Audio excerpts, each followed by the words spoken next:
Welcome back to Melodic Bible. I'm Rebecca, and today we'll journey through the book of Leviticus. This sacred book reveals God's heart for holiness, how His people were called to live in His presence, set apart and purified through obedience and worship. As you listen, allow each word to bring peace and reflection. Let God's voice calm your mind, and His truth fill your heart with reverence and rest. Take a deep breath and let's begin. Whispered light through the trees, carry peace on the breeze. Every breath sets me free.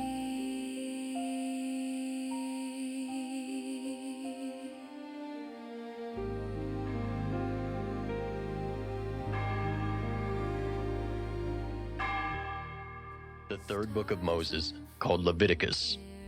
Chapter 1.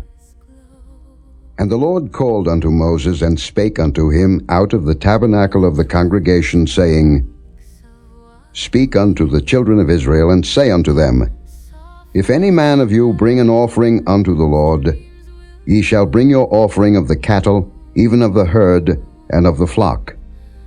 If his offering be a burnt sacrifice of the herd, let him offer a male without blemish. He shall offer it of his own voluntary will at the door of the tabernacle of the congregation before the Lord. And he shall put his hand upon the head of the burnt offering, and it shall be accepted for him to make atonement for him. And he shall kill the bullock before the Lord, and the priests, Aaron's sons, shall bring the blood, and sprinkle the blood round about upon the altar that is by the door of the tabernacle of the congregation.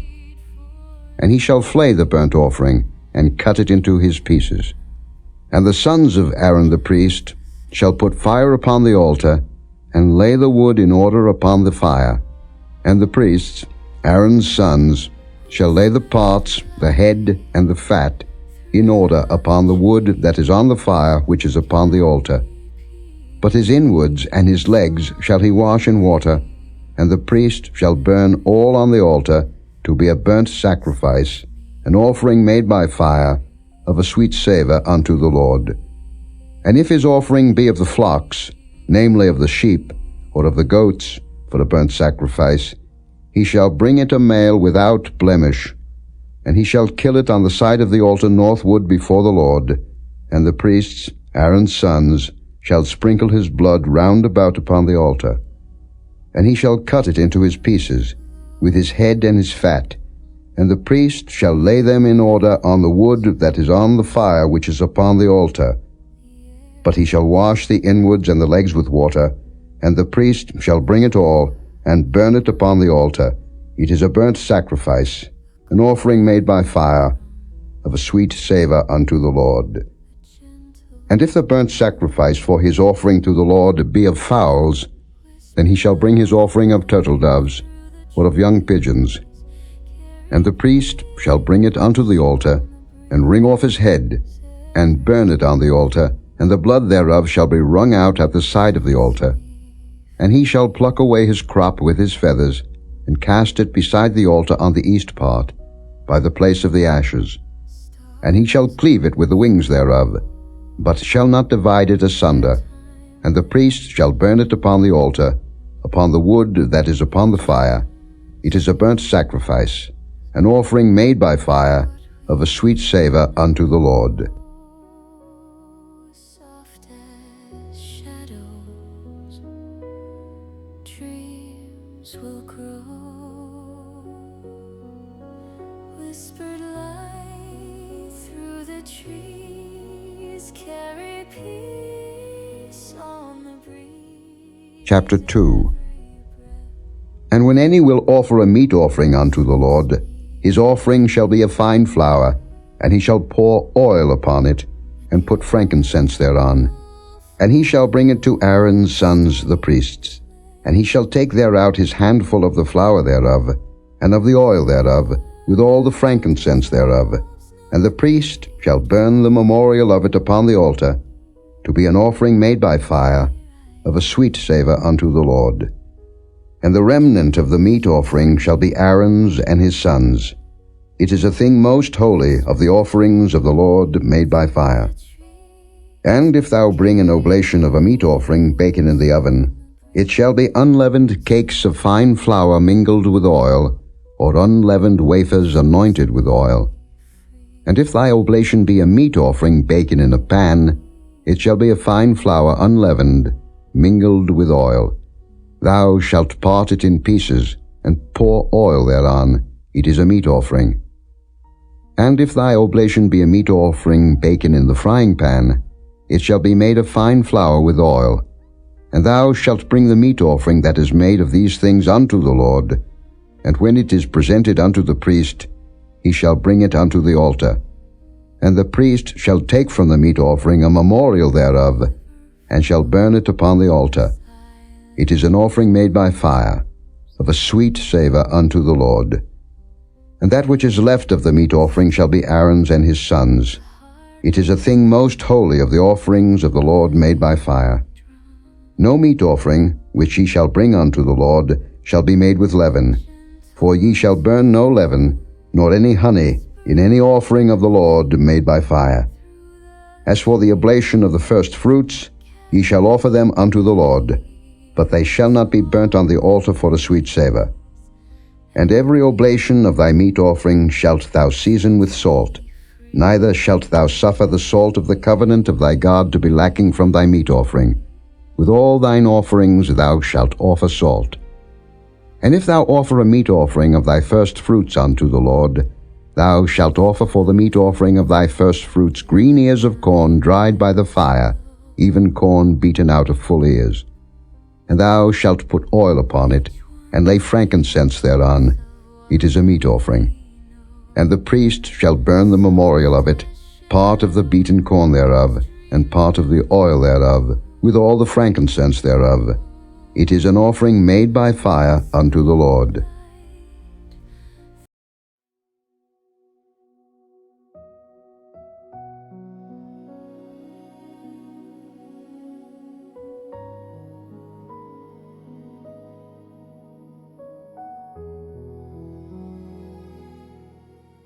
Chapter 3. And if his oblation be a sacrifice of peace offering, if he offer it of the herd, whether it be a male or female, he shall offer it without blemish before the Lord. And he shall lay his hand upon the head of his offering, and kill it at the door of the tabernacle of the congregation. And Aaron's sons the priests shall sprinkle the blood upon the altar round about. And he shall offer of the sacrifice of the peace offering an offering made by fire unto the Lord, the fat that covereth the inwards, and all the fat that is upon the inwards, and the 2 kidneys, and the fat that is on them, which is by the flanks, and the caul above the liver, with the kidneys, it shall he take away. And Aaron's son shall burn it on the altar upon the burnt sacrifice, which is upon the wood that is on the fire. It is an offering made by fire, of a sweet savour unto the Lord. And if his offering for a sacrifice of peace offering unto the Lord be of the flock, male or female, he shall offer it without blemish. If he offer a lamb for his offering, then shall he offer it before the Lord. And he shall lay his hand upon the head of his offering, and kill it before the tabernacle of the congregation. And Aaron's sons shall sprinkle the blood thereof round about upon the altar. And he shall offer of the sacrifice of the peace offering an offering made by fire unto the Lord, the fat thereof, and the whole rump. It shall he take off hard by the backbone, and the fat that covereth the inwards, and all the fat that is upon the inwards, and the 2 kidneys, and the fat that is upon them, which is by the flanks, and the caul above the liver, with the kidneys, it shall he take away. And the priest shall burn it upon the altar. It is the food of the offering made by fire unto the Lord. And if his offering be a goat, then he shall offer it before the Lord, and he shall lay his hand upon the head of it, and kill it before the tabernacle of the congregation, and the sons of Aaron shall sprinkle the blood thereof upon the altar round about. And he shall offer thereof his offering, even an offering made by fire unto the Lord, the fat that covereth the inwards, and all the fat that is upon the inwards, and the 2 kidneys, and the fat that is upon them, which is by the flanks, and the caul above the liver with the kidneys, it shall he take away. And the priest shall burn them upon the altar. It is the food of the offering made by fire for a sweet savour. All the fat is the Lord's. It shall be a perpetual statute for your generations throughout all your dwellings, that ye eat neither fat nor blood.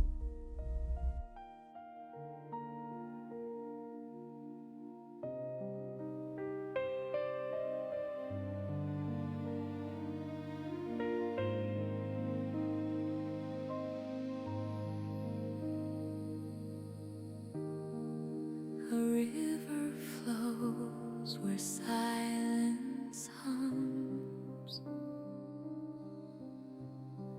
The air is still. Chapter 4. The heartbeat And the Lord spake unto Moses, saying, Speak unto the children of Israel, saying, If a soul shall sin through ignorance against any of the commandments of the Lord concerning things which ought not to be done, and shall do against any of them, if the priest that is anointed do sin according to the sin of the people, then let him bring for his sin, which he hath sinned, a young bullock without blemish, unto the Lord for a sin offering.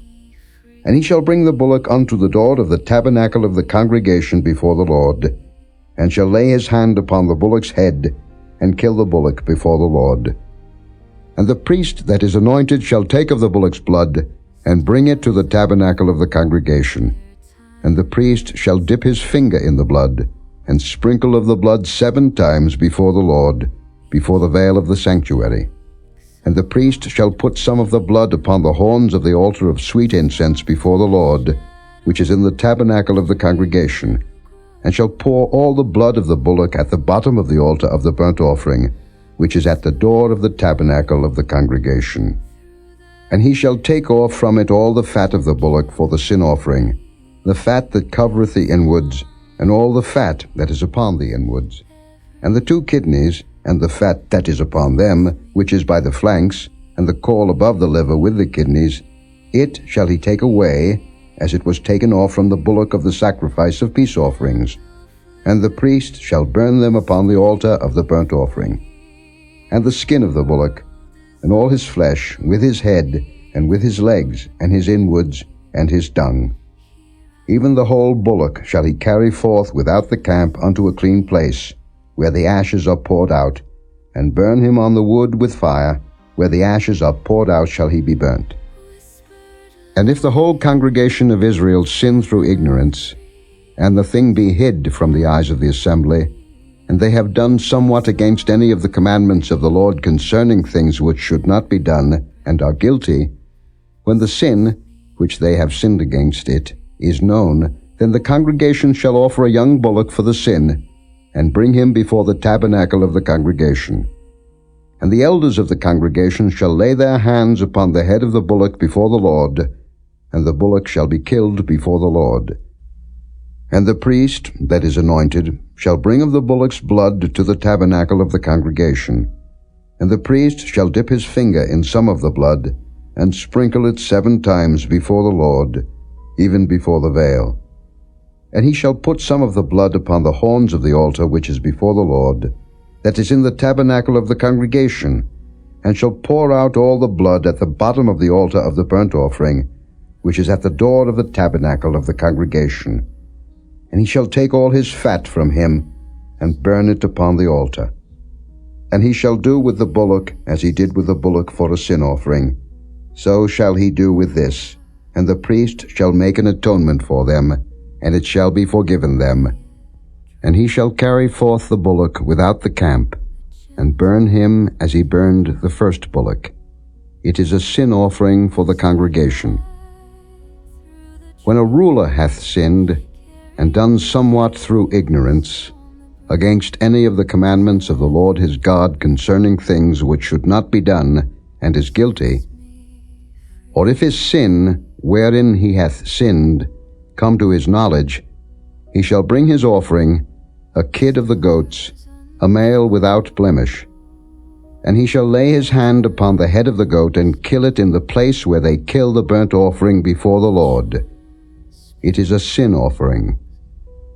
And the priest shall take of the blood of the sin offering with his finger, and put it upon the horns of the altar of burnt offering, and shall pour out his blood at the bottom of the altar of burnt offering. And he shall burn all his fat upon the altar, as the fat of the sacrifice of peace offerings. And the priest shall make an atonement for him as concerning his sin, and it shall be forgiven him. And if any one of the common people sin through ignorance, while he doeth somewhat against any of the commandments of the Lord, concerning things which ought not to be done, and be guilty, or if his sin, which he hath sinned, come to his knowledge, then he shall bring his offering, a kid of the goats, a female without blemish, for his sin which he hath sinned. And he shall lay his hand upon the head of the sin offering, and slay the sin offering in the place of the burnt offering. And the priest shall take of the blood thereof with his finger, and put it upon the horns of the altar of burnt offering, and shall pour out all the blood thereof at the bottom of the altar. And he shall take away all the fat thereof, as the fat is taken away from off the sacrifice of peace offerings. And the priest shall burn it upon the altar for a sweet savour unto the Lord. And the priest shall make an atonement for him, and it shall be forgiven him. And if he bring a lamb for a sin offering, he shall bring it a female without blemish.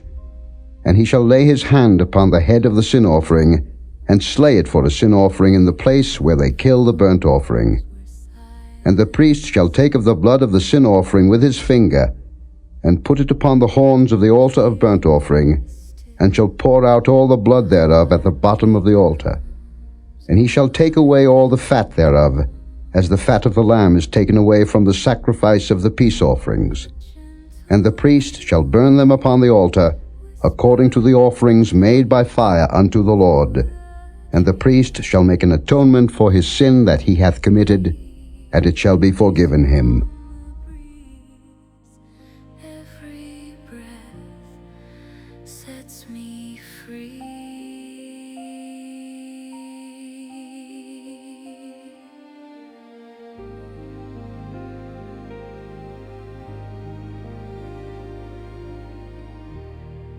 Stars unfold their timeless glow.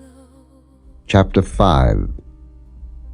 And if a soul sin, and hear the voice of swearing, and is a witness, whether he hath seen or known of it, if he do not utter it, then he shall bear his iniquity. Or if a soul touch any unclean thing, whether it be a carcass of an unclean beast, or a carcass of unclean cattle, or the carcass of unclean creeping things, and if it be hidden from him, he also shall be unclean and guilty. Or if he touch the uncleanness of man, whatsoever uncleanness it be that a man shall be defiled withal, and it be hid from him, when he knoweth of it, then he shall be guilty. Or if a soul swear, pronouncing with his lips to do evil, or to do good, whatsoever it be that a man shall pronounce with an oath, and it be hid from him, when he knoweth of it, then he shall be guilty in one of these. And it shall be, when he shall be guilty in one of these things, that he shall confess that he hath sinned in that thing. And he shall bring his trespass offering unto the Lord for his sin which he hath sinned, a female from the flock, a lamb or a kid of the goats, for a sin offering, and the priest shall make an atonement for him concerning his sin. And if he be not able to bring a lamb, then he shall bring for his trespass, which he hath committed, 2 turtle doves, or 2 young pigeons unto the Lord, one for a sin offering, and the other for a burnt offering. And he shall bring them unto the priest, who shall offer that which is for the sin offering first, and wring off his head from his neck, but shall not divide it asunder. And he shall sprinkle of the blood of the sin offering upon the side of the altar, and the rest of the blood shall be wrung out at the bottom of the altar. It is a sin offering. And he shall offer the second for a burnt offering, according to the manner. And the priest shall make an atonement for him for his sin which he hath sinned, and it shall be forgiven him. But if he be not able to bring 2 turtle doves, or 2 young pigeons, then he that sinned shall bring for his offering the 10th part of an ephah of fine flour for a sin offering. He shall put no oil upon it, neither shall he put any frankincense thereon, for it is a sin offering. Then shall he bring it to the priest, and the priest shall take his handful of it, even a memorial thereof, and burn it on the altar, according to the offerings made by fire unto the Lord. It is a sin offering. And the priest shall make an atonement for him as touching his sin, that he hath sinned in one of these, and it shall be forgiven him, and the remnant shall be the priest's as a meat offering. And the Lord spake unto Moses, saying, If a soul commit a trespass, and sin through ignorance in the holy things of the Lord, then he shall bring for his trespass unto the Lord a ram without blemish out of the flocks, with thy estimation by shekels of silver, after the shekel of the sanctuary, for a trespass offering. And he shall make amends for the harm that he hath done in the holy thing, and shall add the 5th part thereto, and give it unto the priest. And the priest shall make an atonement for him with a ram of the trespass offering, and it shall be forgiven him. And if a soul sin, and commit any of these things which are forbidden to be done by the commandments of the Lord, though he wist it not, yet is he guilty, and shall bear his iniquity. And he shall bring a ram without blemish out of the flock, with thy estimation, for a trespass offering unto the priest. And the priest shall make an atonement for him concerning his ignorance wherein he erred and wist it not, and it shall be forgiven him. It is a trespass offering. He hath certainly trespassed against the Lord.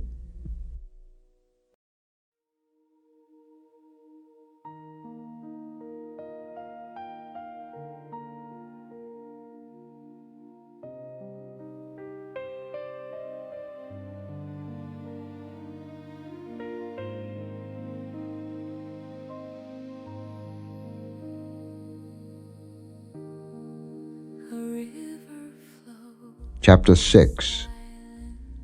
And the Lord spake unto Moses, saying, If a soul sin, and commit a trespass against the Lord, and lie unto his neighbor in that which was delivered him to keep, or in fellowship, or in a thing taken away by violence, or hath deceived his neighbor, or have found that which was lost, and lieth concerning it, and sweareth falsely, in any of all these that a man doeth, sinning therein, then it shall be, because he hath sinned and is guilty, that he shall restore that which he took violently away, or the thing which he hath deceitfully gotten, or that which was delivered him to keep, or the lost thing which he found, or all that about which he hath sworn falsely. He shall even restore it in the principal, and shall add the 5th part more thereto, and give it unto him to whom it appertaineth in the day of his trespass offering. And he shall bring his trespass offering unto the Lord, a ram without blemish out of the flock, with thy estimation, for a trespass offering unto the priest. And the priest shall make an atonement for him before the Lord, and it shall be forgiven him for anything of all that he hath done in trespassing therein. And the Lord spake unto Moses, saying, Command Aaron and his sons, saying, This is the law of the burnt offering. It is the burnt offering because of the burning upon the altar all night unto the morning, and the fire of the altar shall be burning in it. And the priest shall put on his linen garment, and his linen breeches shall he put upon his flesh, and take up the ashes which the fire hath consumed with the burnt offering on the altar, and he shall put them beside the altar. And he shall put off his garments, and put on other garments, and carry forth the ashes without the camp unto a clean place. And the fire upon the altar shall be burning in it. It shall not be put out. And the priest shall burn wood on it every morning, and lay the burnt offering in order upon it, and he shall burn thereon the fat of the peace offerings. The fire shall ever be burning upon the altar, it shall never go out. And this is the law of the meat offering. The sons of Aaron shall offer it before the Lord, before the altar. And he shall take of it his handful, of the flour of the meat offering, and of the oil thereof, and all the frankincense which is upon the meat offering, and shall burn it upon the altar for a sweet savour, even the memorial of it, unto the Lord. And the remainder thereof shall Aaron and his sons eat. With unleavened bread shall it be eaten in the holy place. In the court of the tabernacle of the congregation they shall eat it. It shall not be baken with leaven. I have given it unto them for their portion of my offerings made by fire. It is most holy, as is the sin offering, and as the trespass offering. All the males among the children of Aaron shall eat of it. It shall be a statute forever in your generations concerning the offerings of the Lord made by fire. Every one that toucheth them shall be holy. And the Lord spake unto Moses, saying, This is the offering of Aaron and of his sons, which they shall offer unto the Lord in the day when he is anointed. The 10th part of an ephah of fine flour for a meat offering perpetual, half of it in the morning, and half thereof at night. In a pan it shall be made with oil, and when it is baken, thou shalt bring it in, and the baken pieces of the meat offering shalt thou offer for a sweet savour unto the Lord. And the priest of his sons that is anointed in his stead shall offer it. It is a statute forever unto the Lord. It shall be wholly burnt. For every meat offering for the priest shall be wholly burnt. It shall not be eaten. And the Lord spake unto Moses, saying, Speak unto Aaron and to his sons, saying, This is the law of the sin offering. In the place where the burnt offering is killed shall the sin offering be killed before the Lord. It is most holy. The priest that offereth it for sin shall eat it. In the holy place shall it be eaten, in the court of the tabernacle of the congregation. Whatsoever shall touch the flesh thereof shall be holy. And when there is sprinkled of the blood thereof upon any garment, thou shalt wash that whereon it was sprinkled in the holy place. But the earthen vessel wherein it is sodden shall be broken. And if it be sodden in a brazen pot, it shall be both scoured and rinsed in water. All the males among the priests shall eat thereof. It is most holy.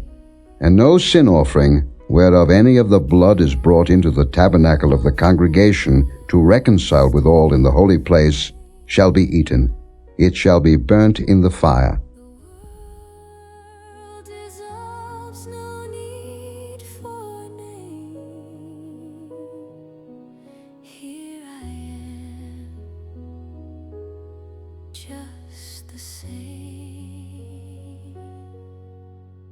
Whispered light through the trees, carry peace on the breeze. Chapter 7.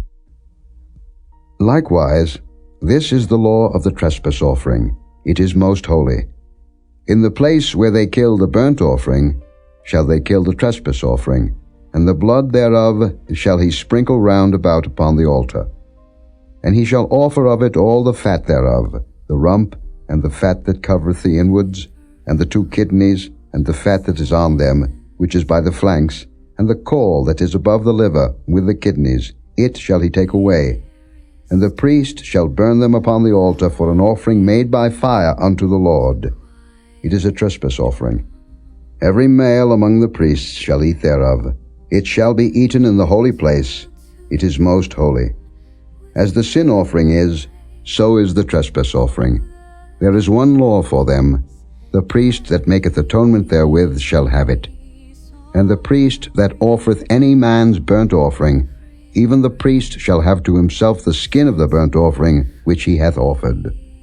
And all the meat offering that is baken in the oven, and all that is dressed in the frying pan and in the pan, shall be the priest's that offereth it. And every meat offering mingled with oil and dry shall all the sons of Aaron have, one as much as another.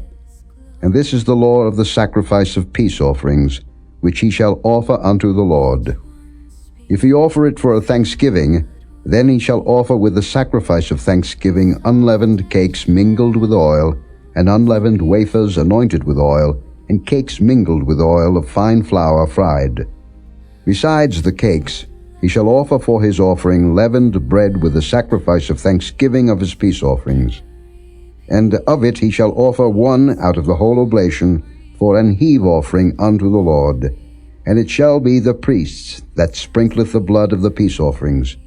And the flesh of the sacrifice of his peace offerings for thanksgiving shall be eaten the same day that it is offered. He shall not leave any of it until the morning. But if the sacrifice of his offering be a vow, or a voluntary offering, it shall be eaten the same day that he offereth his sacrifice, and on the morrow also the remainder of it shall be eaten. But the remainder of the flesh of the sacrifice on the 3rd day shall be burnt with fire.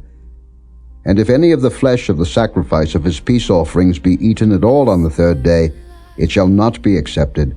neither shall it be imputed unto him that offereth it. It shall be an abomination, and the soul that eateth of it shall bear his iniquity. And the flesh that toucheth any unclean thing shall not be eaten. It shall be burnt with fire, and as for the flesh, all that be clean shall eat thereof. But the soul that eateth of the flesh of the sacrifice of peace offerings that pertain unto the Lord, having his uncleanness upon him, even that soul shall be cut off from his people. Moreover, the soul that shall touch any unclean thing, as the uncleanness of man, or any unclean beast, or any abominable unclean thing, and eat of the flesh of the sacrifice of peace offerings which pertain unto the Lord, even that soul shall be cut off from his people. And the Lord spake unto Moses, saying, Speak unto the children of Israel, saying, Ye shall eat no manner of fat, of ox, or of sheep, or of goat.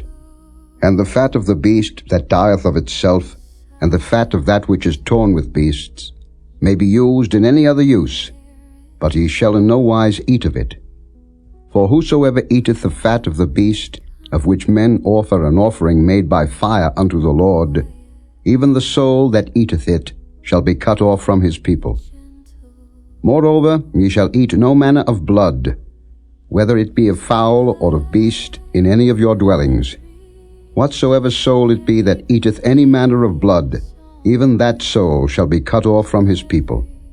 And the Lord spake unto Moses, saying, Speak unto the children of Israel, saying, He that offereth the sacrifice of his peace offerings unto the Lord shall bring his oblation unto the Lord of the sacrifice of his peace offerings. His own hands shall bring the offerings of the Lord made by fire, the fat with the breast, it shall he bring, that the breast may be waved for a wave offering before the Lord. And the priest shall burn the fat upon the altar, but the breast shall be Aaron's and his sons'. And the right shoulder shall ye give unto the priest for an heave offering of the sacrifices of your peace offerings. He among the sons of Aaron that offereth the blood of the peace offerings and the fat shall have the right shoulder for his part. For the wave breast and the heave shoulder have I taken of the children of Israel from off the sacrifices of their peace offerings, and have given them unto Aaron the priest, and unto his sons by a statute forever from among the children of Israel.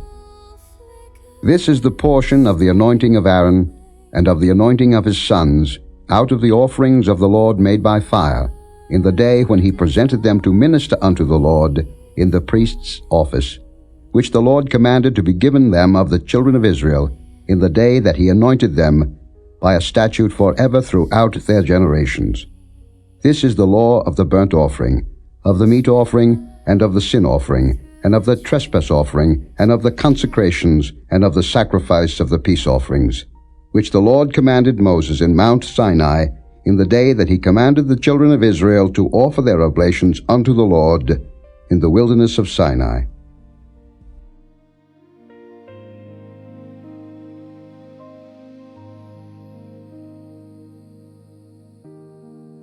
A river flows where silence hums. Chapter 8. And the Lord spake unto Moses, saying, Take Aaron and his sons with him, and the garments, and the anointing oil, and a bullock for the sin offering, and 2 rams, and a basket of unleavened bread. And gather thou all the congregation together unto the door of the tabernacle of the congregation. And Moses did as the Lord commanded him, and the assembly was gathered together unto the door of the tabernacle of the congregation. And Moses said unto the congregation, This is the thing which the Lord commanded to be done. And Moses brought Aaron and his sons, and washed them with water.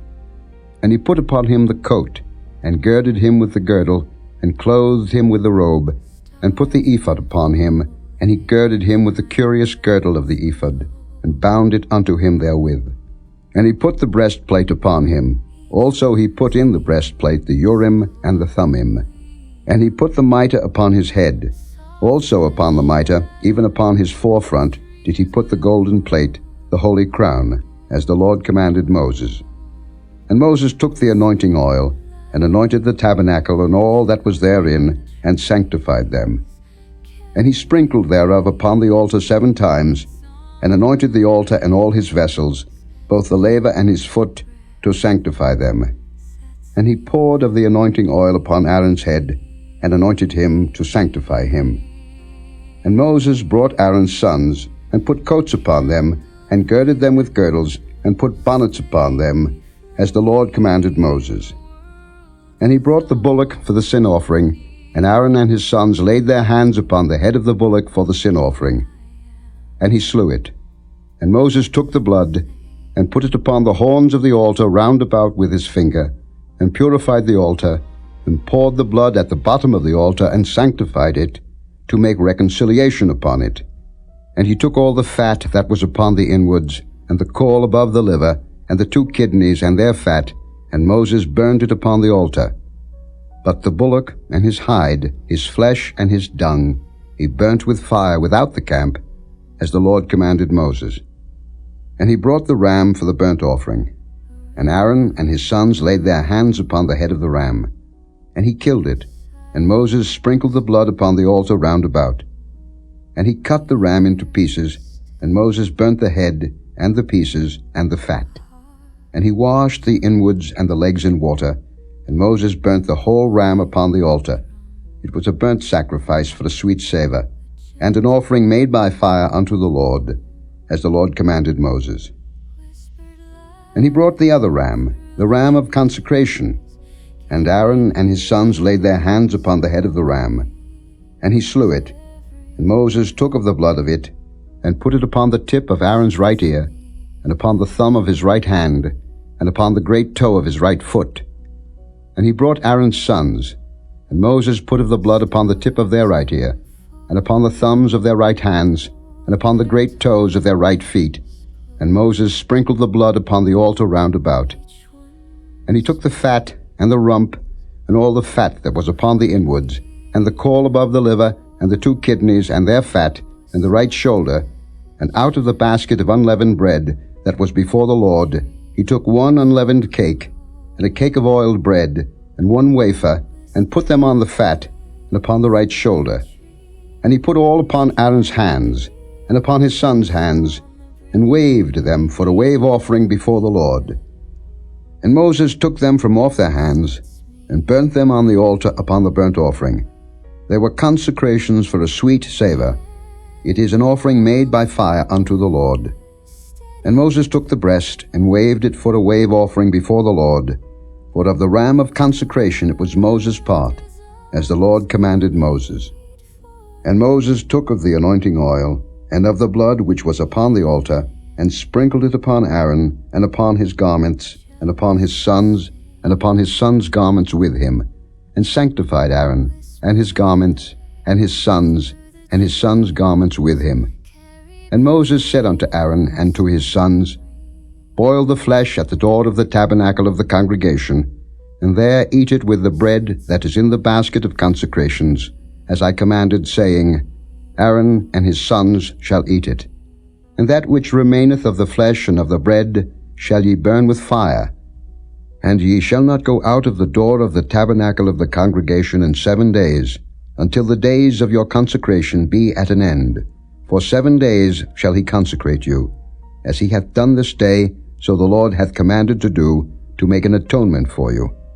Therefore shall ye abide at the door of the tabernacle of the congregation day and night 7 days, and keep the charge of the Lord, that ye die not, for so I am commanded.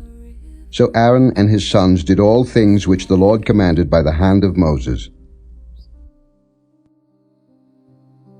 The air is still, the heart becomes a quiet drum, a gentle tune, whispered light through the trees, carry peace on the breeze. Every breath sets me free. Chapter 9. And it came to pass on the 8th day, that Moses called Aaron and his sons and the elders of Israel. And he said unto Aaron, Take thee a young calf for a sin offering, and a ram for a burnt offering, without blemish, and offer them before the Lord. And unto the children of Israel thou shalt speak, saying, Take ye a kid of the goats for a sin offering, and a calf and a lamb, both of the first year, without blemish, for a burnt offering. Also a bullock and a ram for peace offerings, to sacrifice before the Lord, and a meat offering mingled with oil, for today the Lord will appear unto you. And they brought that which Moses commanded before the tabernacle of the congregation, and all the congregation drew near and stood before the Lord. And Moses said, This is the thing which the Lord commanded that ye should do, and the glory of the Lord shall appear unto you. And Moses said unto Aaron, Go unto the altar, and offer thy sin offering, and thy burnt offering, and make an atonement for thyself and for the people. And offer the offering of the people, and make an atonement for them, as the Lord commanded. Aaron therefore went unto the altar, and slew the calf of the sin offering, which was for himself. And the sons of Aaron brought the blood unto him, and he dipped his finger in the blood, and put it upon the horns of the altar, and poured out the blood at the bottom of the altar. But the fat, and the kidneys, and the caul above the liver of the sin offering, he burnt upon the altar, as the Lord commanded Moses. And the flesh and the hide he burnt with fire without the camp. And he slew the burnt offering, and Aaron's sons presented unto him the blood, which he sprinkled round about upon the altar. And they presented the burnt offering unto him, with the pieces thereof, and the head, and he burnt them upon the altar. And he did wash the inwards and the legs, and burnt them upon the burnt offering on the altar. And he brought the people's offering, and took the goat, which was the sin offering for the people, and slew it, and offered it for sin as the first.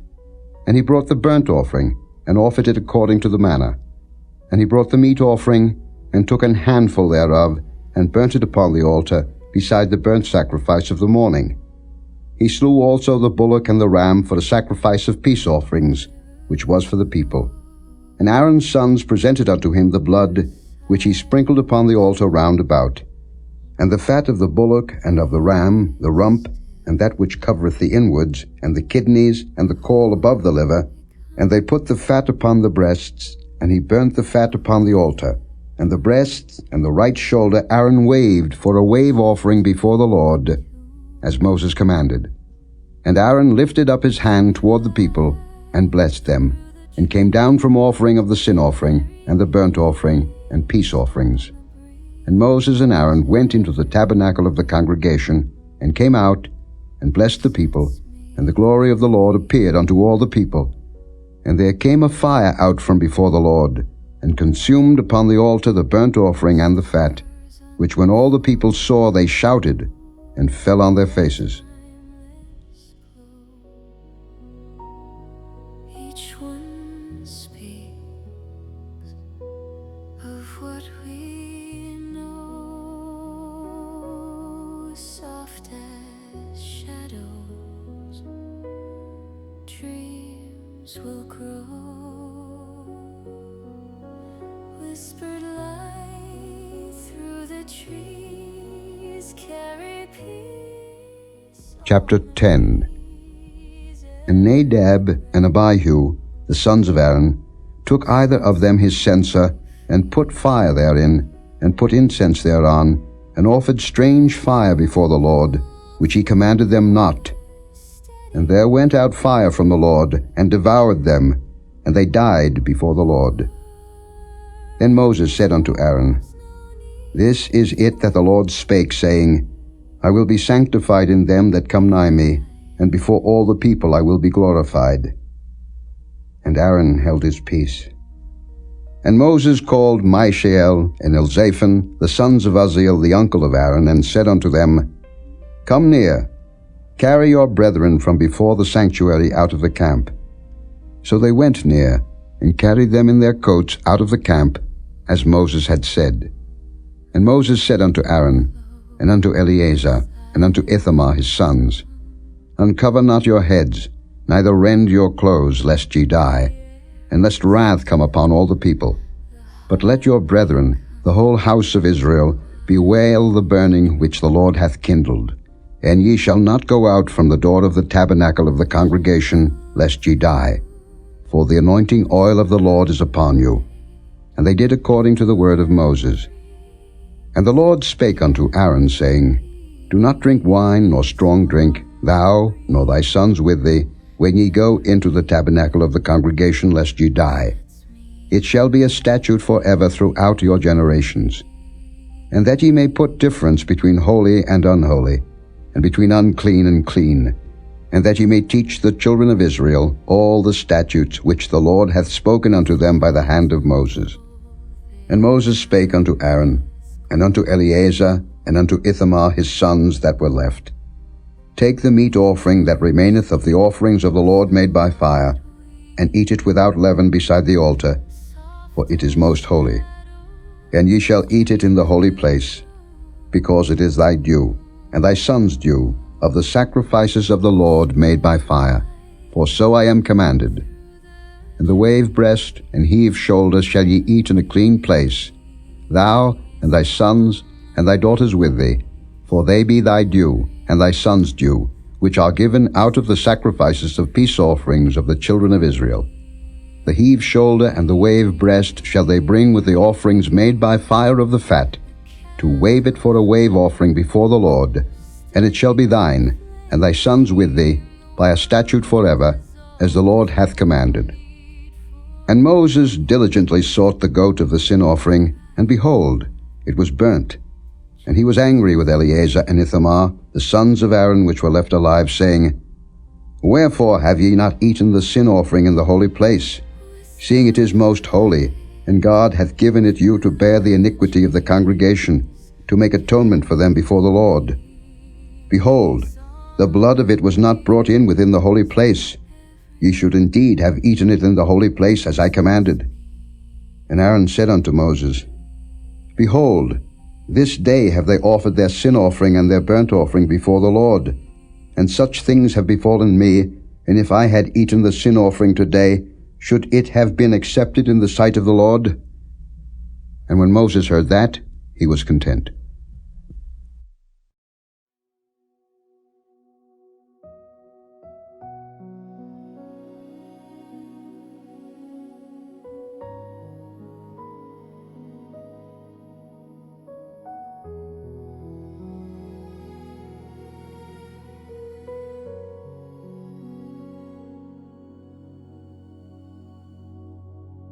A river flows where silence hums. The air is still. The heart becomes Chapter 11. quiet. And the Lord spake unto Moses and to Aaron, saying unto them, Speak unto the children of Israel, saying, These are the beasts which ye shall eat among all the beasts that are on the earth. Whatsoever parteth a hoof, and is cloven-footed, and cheweth the cud among the beasts, that shall ye eat. Nevertheless, these shall ye not eat of them that chew the cud, or of them that divide the hoof, as the camel, because he cheweth the cud, but divideth not the hoof. He is unclean unto you. And the coney, because he cheweth the cud, but divideth not the hoof. He is unclean unto you. And the hare, because he cheweth the cud, but divideth not the hoof, he is unclean unto you. And the swine, though he divide the hoof, and be cloven-footed, yet he cheweth not the cud, he is unclean to you. Of their flesh shall ye not eat, and their carcass shall ye not touch, they are unclean to you. These shall ye eat of all that are in the waters. Whatsoever hath fins and scales in the waters, in the seas and in the rivers, them shall ye eat. And all that have not fins and scales in the seas and in the rivers, of all that move in the waters, and of any living thing which is in the waters, they shall be an abomination unto you.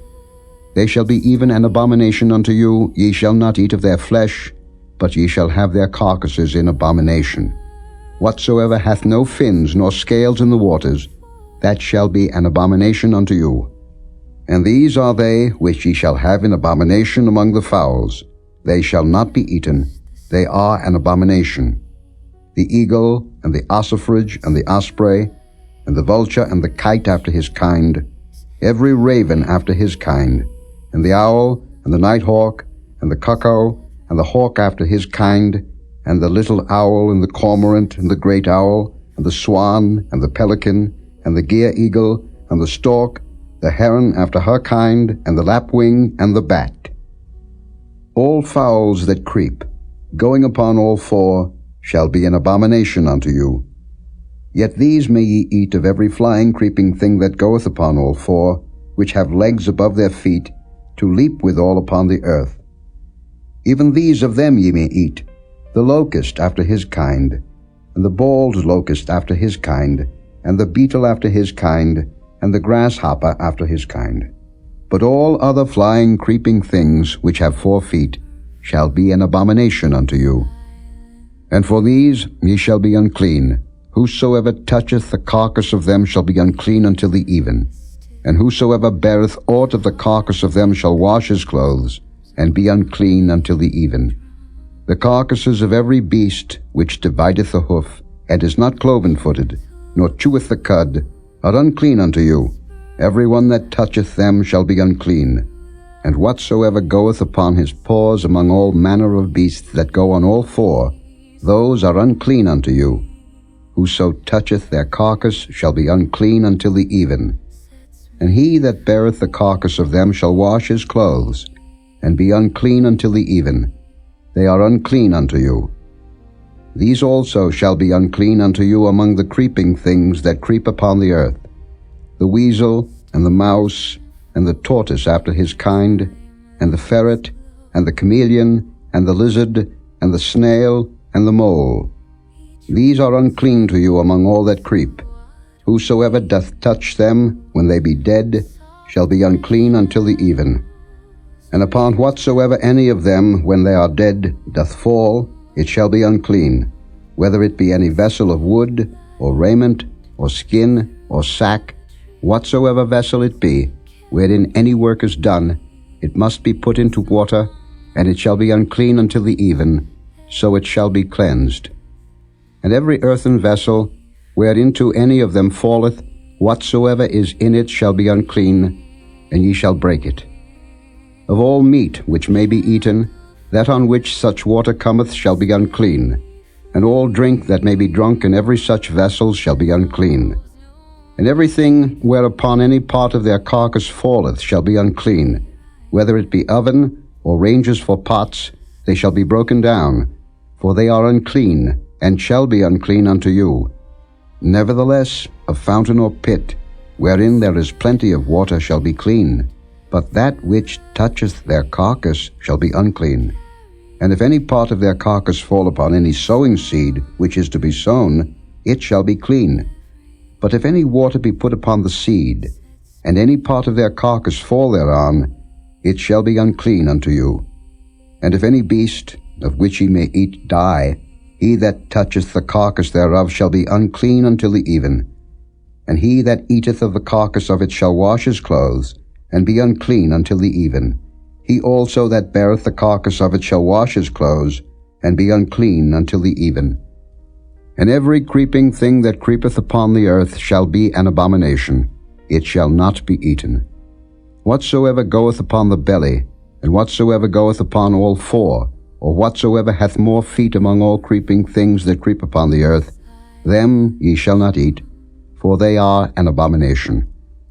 Ye shall not make yourselves abominable with any creeping thing that creepeth, neither shall ye make yourselves unclean with them, that ye should be defiled thereby. For I am the Lord your God.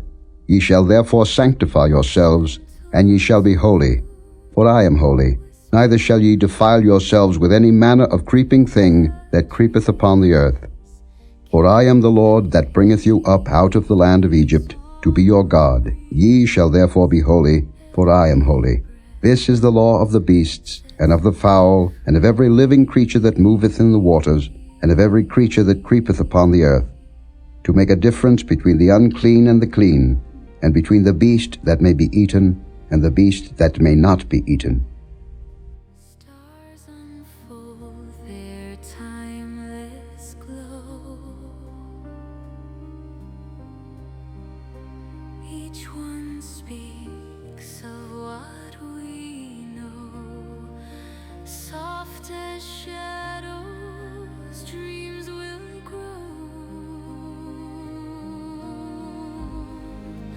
Whispered light through the trees, carry peace on the breeze. Chapter 12. And the Lord spake unto Moses, saying, Speak unto the children of Israel, saying, If a woman have conceived seed, and born a man-child, then she shall be unclean 7 days. According to the days of the separation for her infirmity shall she be unclean. And in the 8th day the flesh of his foreskin shall be circumcised. And she shall then continue in the blood of her purifying 33 days. She shall touch no hallowed thing, nor come into the sanctuary, until the days of her purifying be fulfilled. But if she bear a maid child, then she shall be unclean 2 weeks, as in her separation, and she shall continue in the blood of her purifying 66 days. And when the days of her purifying are fulfilled, for a son or for a daughter, she shall bring a lamb of the 1st year for a burnt offering, and a young pigeon or a turtle dove for a sin offering, unto the door of the tabernacle of the congregation, unto the priest, who shall offer it before the Lord, and make an atonement for her, and she shall be cleansed from the issue of her blood. This is the law for her that hath borne a male or a female. And if she be not able to bring a lamb, then she shall bring 2 turtles, or 2 young pigeons, the one for the burnt offering, and the other for a sin offering, and the priest shall make an atonement for her, and she shall be clean. A quiet drum, a gentle tune, whispered light through the trees, carry peace on the breeze. Every breath sets me free.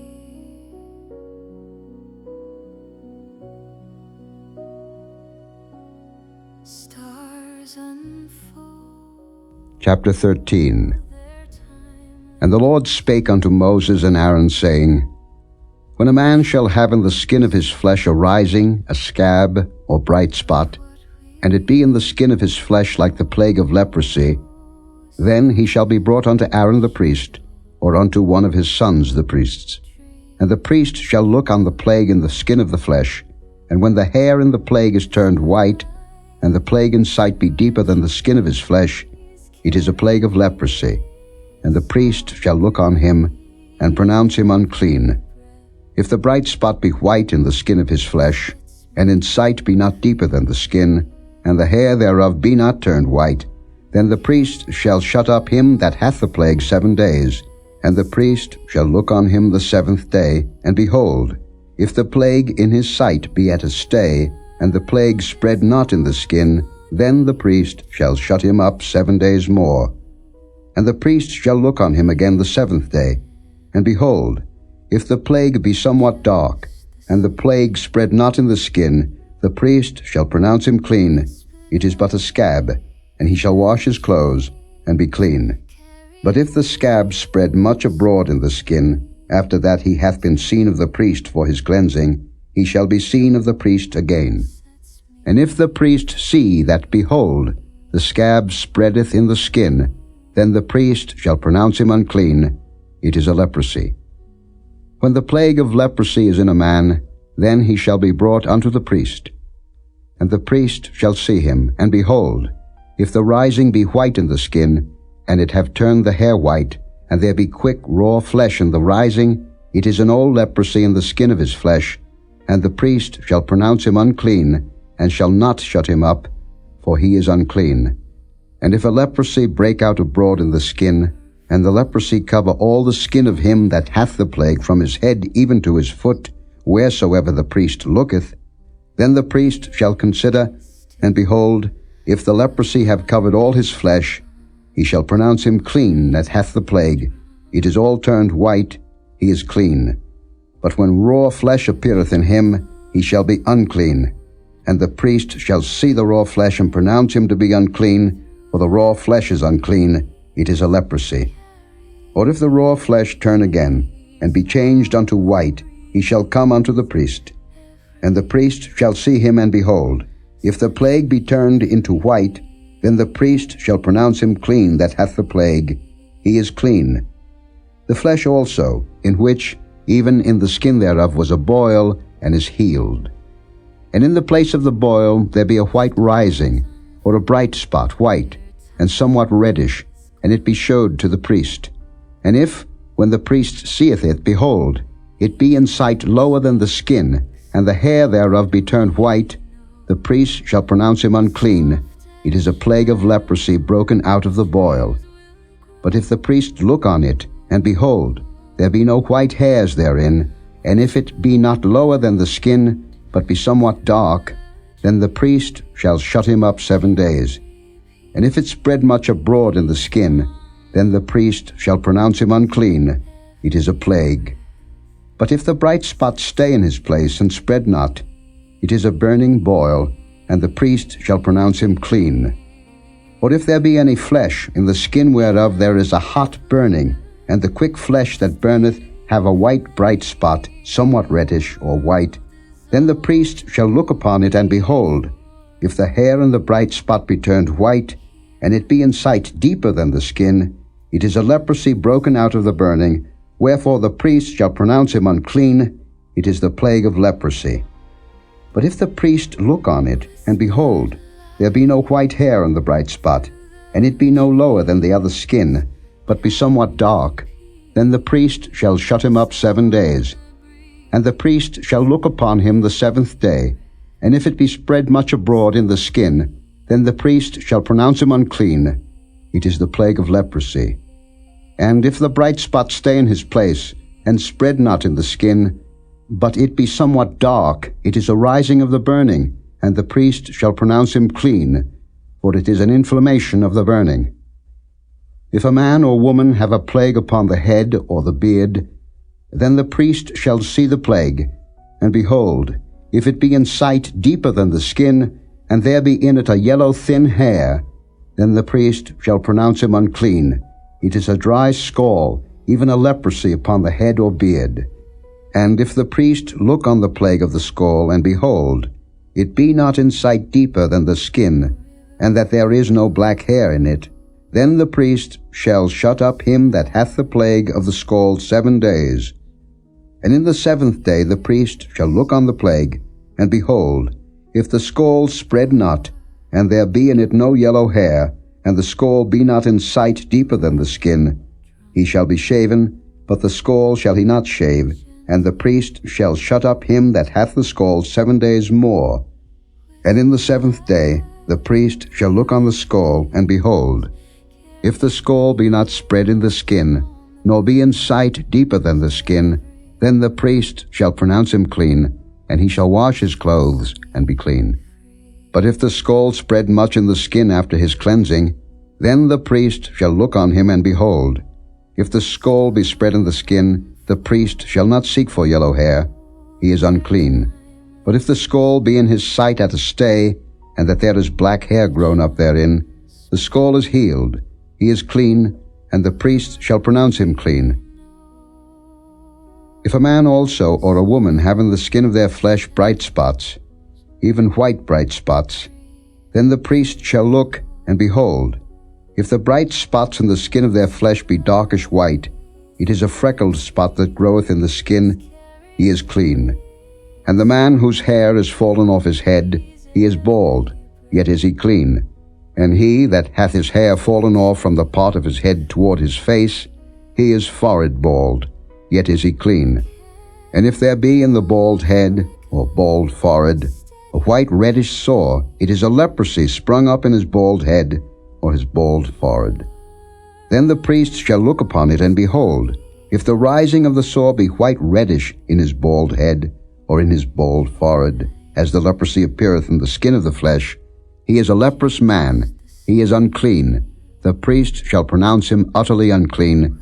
His plague is in his head. And the leper in whom the plague is, his clothes shall be rent, and his head bare, and he shall put a covering upon his upper lip, and shall cry, Unclean, unclean. All the days wherein the plague shall be in him, he shall be defiled. He is unclean, he shall dwell alone, without the camp shall his habitation be.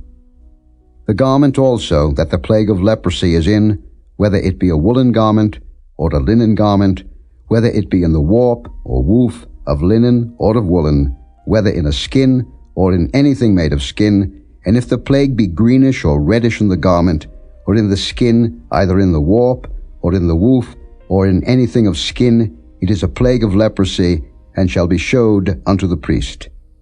And the priest shall look upon the plague, and shut up it that hath the plague 7 days.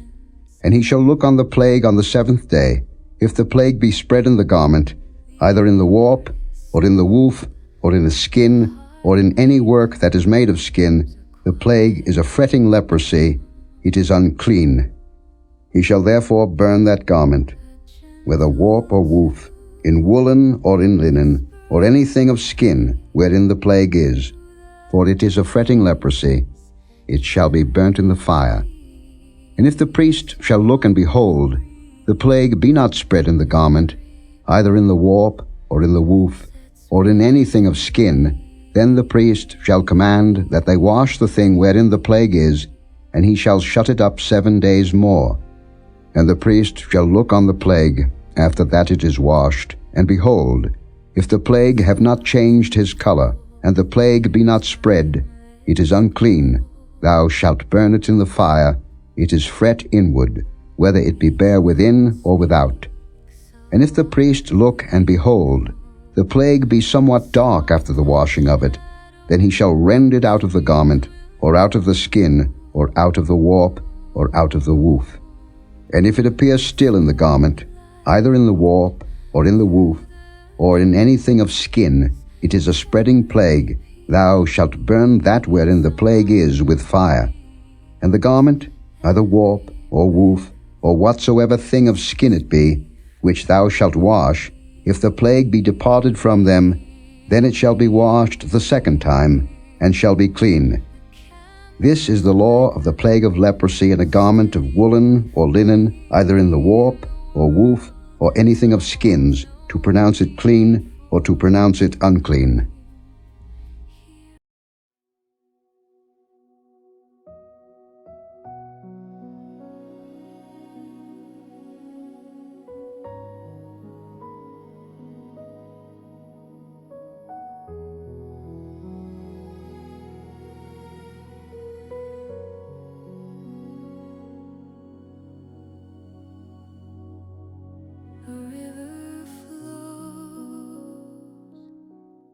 Chapter 14.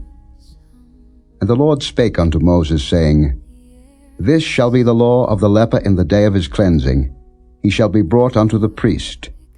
And the priest shall go forth out of the camp, and the priest shall look and behold, if the plague of leprosy be healed in the leper. Then shall the priest command to take for him that is to be cleansed 2 birds alive and clean, and cedar wood, and scarlet, and hyssop. And the priest shall command that one of the birds be killed in an earthen vessel over running water. As for the living bird, he shall take it, and the cedar wood, and the scarlet, and the hyssop, and shall dip them and the living bird in the blood of the bird that was killed over the running water.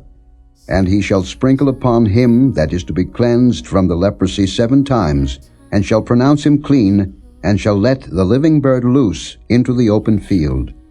And he that is to be cleansed shall wash his clothes, and shave off all his hair, and wash himself in water, that he may be clean. And after that he shall come into the camp, and shall tarry abroad out of his tent 7 days. But it shall be on the 7th day, that he shall shave all his hair off his head, and his beard, and his eyebrows, even all his hair he shall shave off. And he shall wash his clothes, also he shall wash his flesh in water, and he shall be clean. And on the 8th day he shall take 2 he-lambs without blemish, and 1 ewe lamb of the 1st year without blemish, and 3/10 deals of fine flour for a meat offering, mingled with oil, and 1 log of oil. And the priest that maketh him clean shall present the man that is to be made clean, and those things before the Lord, at the door of the tabernacle of the congregation. And the priest shall take one he-lamb, and offer him for a trespass offering, and the log of oil, and wave them for a wave offering before the Lord. And he shall slay the lamb in the place where he shall kill the sin offering and the burnt offering in the holy place. For as the sin offering is the priest's, so is the trespass offering, it is most holy.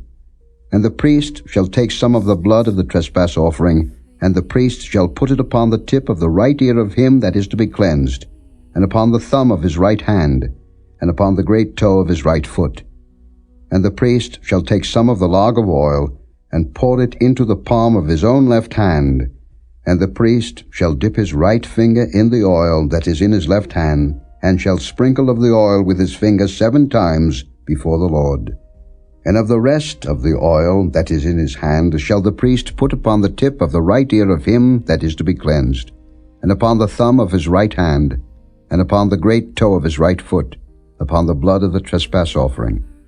And the remnant of the oil that is in the priest's hand he shall pour upon the head of him that is to be cleansed, and the priest shall make an atonement for him before the Lord. And the priest shall offer the sin offering, and make an atonement for him that is to be cleansed from his uncleanness. And afterward he shall kill the burnt offering. And the priest shall offer the burnt offering and the meat offering upon the altar, and the priest shall make an atonement for him, and he shall be clean. And if he be poor, and cannot get so much, then he shall take 1 lamb for a trespass offering to be waved, to make an atonement for him, and 1/10 deal of fine flour mingled with oil for a meat offering, and a log of oil, and 2 turtle doves, or 2 young pigeons, such as he is able to get, and the one shall be a sin offering, and the other a burnt offering. And he shall bring them on the 8th day for his cleansing unto the priest, unto the door of the tabernacle of the congregation, before the Lord. And the priest shall take the lamb of the trespass offering, and the log of oil, and the priest shall wave them for a wave offering before the Lord. And he shall kill the lamb of the trespass offering, and the priest shall take some of the blood of the trespass offering, and put it upon the tip of the right ear of him that is to be cleansed, and upon the thumb of his right hand, and upon the great toe of his right foot. And the priest shall pour of the oil into the palm of his own left hand, and the priest shall sprinkle with his right finger some of the oil that is in his left hand 7 times before the Lord. And the priest shall put of the oil that is in his hand upon the tip of the right ear of him that is to be cleansed, and upon the thumb of his right hand, and upon the great toe of his right foot, upon the place of the blood of the trespass offering. And the rest of the oil that is in the priest's hand he shall put upon the head of him that is to be cleansed, to make an atonement for him before the Lord. And he shall offer the one of the turtle doves, or of the young pigeons, such as he can get, even such as he is able to get, the one for a sin offering, and the other for a burnt offering, with the meat offering, and the priest shall make an atonement for him that is to be cleansed before the Lord. This is the Lord of him in whom is the plague of leprosy, whose hand is not able to get that which pertaineth to his cleansing. And the Lord spake unto Moses and unto Aaron, saying, When ye be come into the land of Canaan, which I give to you for a possession, and I put the plague of leprosy in a house of the land of your possession, and he that owneth the house shall come and tell the priest, saying, It seemeth to me there is as it were a plague in the house. Then the priest shall command that they empty the house, before the priest go in to see the plague, that all that is in the house be not made unclean, and afterward the priest shall go in to see the house. And he shall look on the plague, and behold, if the plague be in the walls of the house with hollow strakes, greenish or reddish, which in sight are lower than the wall, then the priest shall go out of the house to the door of the house, and shut up the house 7 days. And the priest shall come again the 7th day, and shall look, and behold, if the plague be spread in the walls of the house, then the priest shall command that they take away the stones in which the plague is, and they shall cast them into an unclean place without the city. And he shall cause the house to be scraped within round about, and they shall pour out the dust that they scrape off without the city into an unclean place. And they shall take other stones, and put them in the place of those stones, and he shall take other mortar, and shall plaster the house. And if the plague come again, and break out in the house, after that he hath taken away the stones, and after he hath scraped the house, and after it is plastered, then the priest shall come and look, and behold, if the plague be spread in the house, it is a fretting leprosy in the house, it is unclean. And he shall break down the house, the stones of it, and the timber thereof, and all the mortar of the house, and he shall carry them forth out of the city into an unclean place. Moreover, he that goeth into the house all the while that it is shut up shall be unclean until the even. And he that lieth in the house shall wash his clothes, and he that eateth in the house shall wash his clothes. And if the priest shall come in and look upon it, and behold, the plague hath not spread in the house after the house was plastered, then the priest shall pronounce the house clean, because the plague is healed. And he shall take to cleanse the house 2 birds, and cedar wood, and scarlet, and hyssop. And he shall kill the one of the birds in an earthen vessel over running water. And he shall take the cedar wood, and the hyssop, and the scarlet, and the living bird, and dip them in the blood of the slain bird, and in the running water, and sprinkle the house 7 times. And he shall cleanse the house with the blood of the bird, and with the running water, and with the living bird, and with the cedar wood, and with the hyssop, and with the scarlet.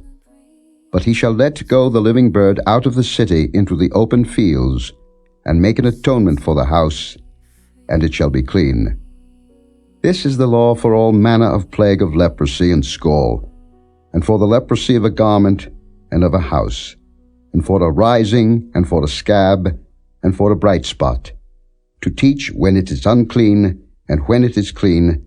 This is the law of leprosy.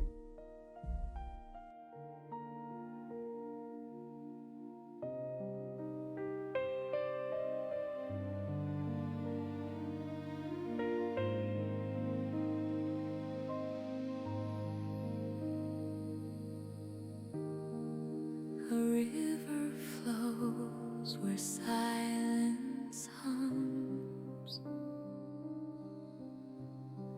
The air is still, the heart becomes a quiet drum. Chapter 15.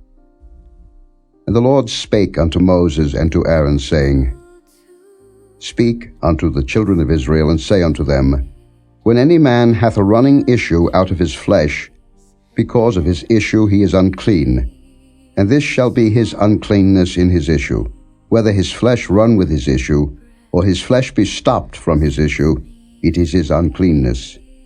Every bed whereon he lieth that hath the issue is unclean, and everything whereon he sitteth shall be unclean.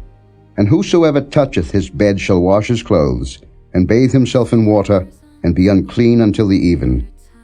And he that sitteth on anything whereon he sat, that hath the issue, shall wash his clothes, and bathe himself in water, and be unclean until the even.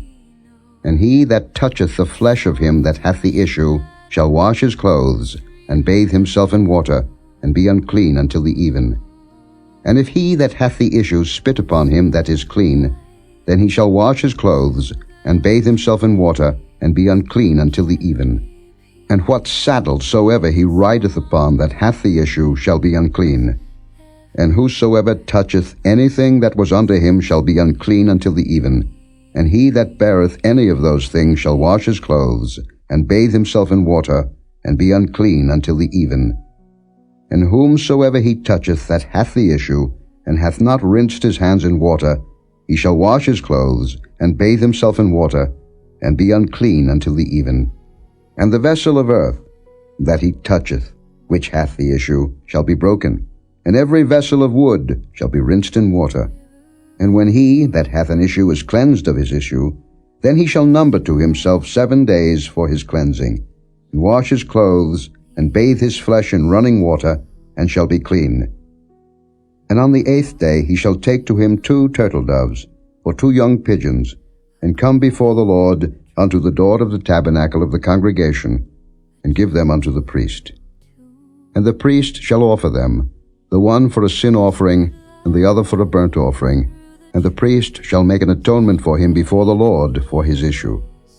And if any man's seed of copulation go out from him, then he shall wash all his flesh in water, and be unclean until the even. And every garment, and every skin whereon is the seed of copulation, shall be washed with water, and be unclean until the even. The woman also with whom man shall lie with seed of copulation, they shall both bathe themselves in water, and be unclean until the even. And if a woman have an issue, and her issue in her flesh be blood, she shall be put apart 7 days, and whosoever toucheth her shall be unclean until the even. And everything that she lieth upon in her separation shall be unclean. Everything also that she sitteth upon shall be unclean. And whosoever toucheth her bed shall wash his clothes, and bathe himself in water, and be unclean until the even. And whosoever toucheth anything that she sat upon shall wash his clothes, and bathe himself in water, and be unclean until the even. And if it be on her bed, or on anything whereon she sitteth, when he toucheth it, he shall be unclean until the even. And if any man lie with her at all, and her flowers be upon him, he shall be unclean 7 days, and all the bed whereon he lieth shall be unclean. And if a woman have an issue of her blood many days out of the time of her separation, or if it run beyond the time of her separation, all the days of the issue of her uncleanness shall be as the days of her separation. She shall be unclean. Every bed whereon she lieth all the days of her issue shall be unto her as the bed of her separation, and whatsoever she sitteth upon shall be unclean, as the uncleanness of her separation. And whosoever toucheth those things shall be unclean, and shall wash his clothes, and bathe himself in water, and be unclean until the even. But if she be cleansed of her issue, then she shall number to herself 7 days, and after that she shall be clean. And on the 8th day she shall take unto her 2 turtles, or 2 young pigeons, and bring them unto the priest, to the door of the tabernacle of the congregation. And the priest shall offer the one for a sin offering, and the other for a burnt offering, and the priest shall make an atonement for her before the Lord for the issue of her uncleanness. Thus shall ye separate the children of Israel from their uncleanness, that they die not in their uncleanness, when they defile my tabernacle that is among them. This is the law of him that hath an issue, and of him whose seed goeth from him, and is defiled therewith, and of her that is sick of her flowers, and of him that hath an issue, of the man and of the woman, and of him that lieth with her that is unclean.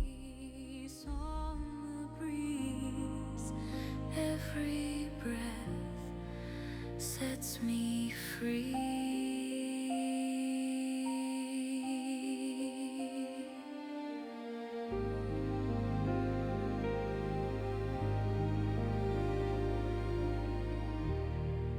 Stars unfold their timeless glow. Chapter 16. And the Lord spake unto Moses after the death of the 2 sons of Aaron, when they offered before the Lord, and died. And the Lord said unto Moses, Speak unto Aaron thy brother, that he come not at all times into the holy place within the veil before the mercy seat, which is upon the ark, that he die not. For I will appear in the cloud upon the mercy seat. Thus shall Aaron come into the holy place, with a young bullock for a sin offering, and a ram for a burnt offering. He shall put on the holy linen coat, and he shall have the linen breeches upon his flesh, and shall be girded with a linen girdle, and with the linen mitre shall he be attired. These are holy garments. Therefore shall he wash his flesh in water, and so put them on.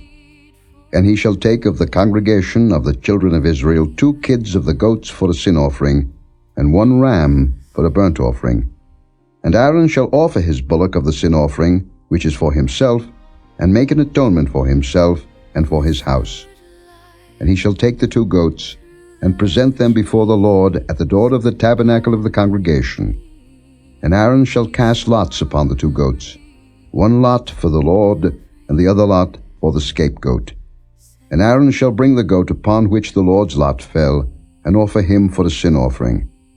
But the goat, on which the lot fell to be the scapegoat, shall be presented alive before the Lord, to make an atonement with him, and to let him go for a scapegoat into the wilderness.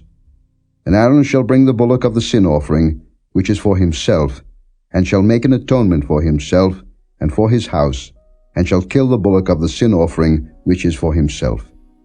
And he shall take a censer full of burning coals of fire from off the altar before the Lord, and his hands full of sweet incense beaten small, and bring it within the veil. And he shall put the incense upon the fire before the Lord, that the cloud of the incense may cover the mercy seat that is upon the testimony, that he die not. And he shall take of the blood of the bullock, and sprinkle it with his finger upon the mercy seat eastward, and before the mercy seat shall he sprinkle of the blood with his finger 7 times. Then shall he kill the goat of the sin offering, that is for the people, and bring his blood within the veil, and do with that blood as he did with the blood of the bullock, and sprinkle it upon the mercy seat, and before the mercy seat. And he shall make an atonement for the holy place, because of the uncleanness of the children of Israel, and because of their transgressions in all their sins. And so shall he do for the tabernacle of the congregation, that remaineth among them in the midst of their uncleanness. And there shall be no man in the tabernacle of the congregation when he goeth in to make an atonement in the holy place, until he come out, and have made an atonement for himself, and for his household, and for all the congregation of Israel. And he shall go out unto the altar that is before the Lord, and make an atonement for it, and shall take of the blood of the bullock, and of the blood of the goat, and put it upon the horns of the altar round about. And he shall sprinkle of the blood upon it with his finger 7 times, and cleanse it, and hallow it from the uncleanness of the children of Israel. And when he hath made an end of reconciling the holy place, and the tabernacle of the congregation, and the altar, he shall bring the live goat. And Aaron shall lay both his hands upon the head of the live goat, and confess over him all the iniquities of the children of Israel, and all their transgressions and all their sins, putting them upon the head of the goat, and shall send him away by the hand of a fit man into the wilderness. And the goat shall bear upon him all their iniquities unto a land not inhabited, and he shall let go the goat in the wilderness. And Aaron shall come into the tabernacle of the congregation, and shall put off the linen garments, which he put on when he went into the holy place, and shall leave them there. And he shall wash his flesh with water in the holy place, and put on his garments, and come forth, and offer his burnt offering, and the burnt offering of the people, and make an atonement for himself and for the people. And the fat of the sin offering shall he burn upon the altar.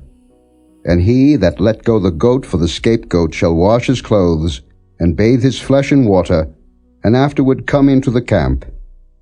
And the bullock for the sin offering, and the goat for the sin offering, whose blood was brought in to make atonement in the holy place, shall one carry forth without the camp, and they shall burn in the fire their skins, and their flesh, and their dung. And he that burneth them shall wash his clothes, and bathe his flesh in water, and afterward he shall come into the camp.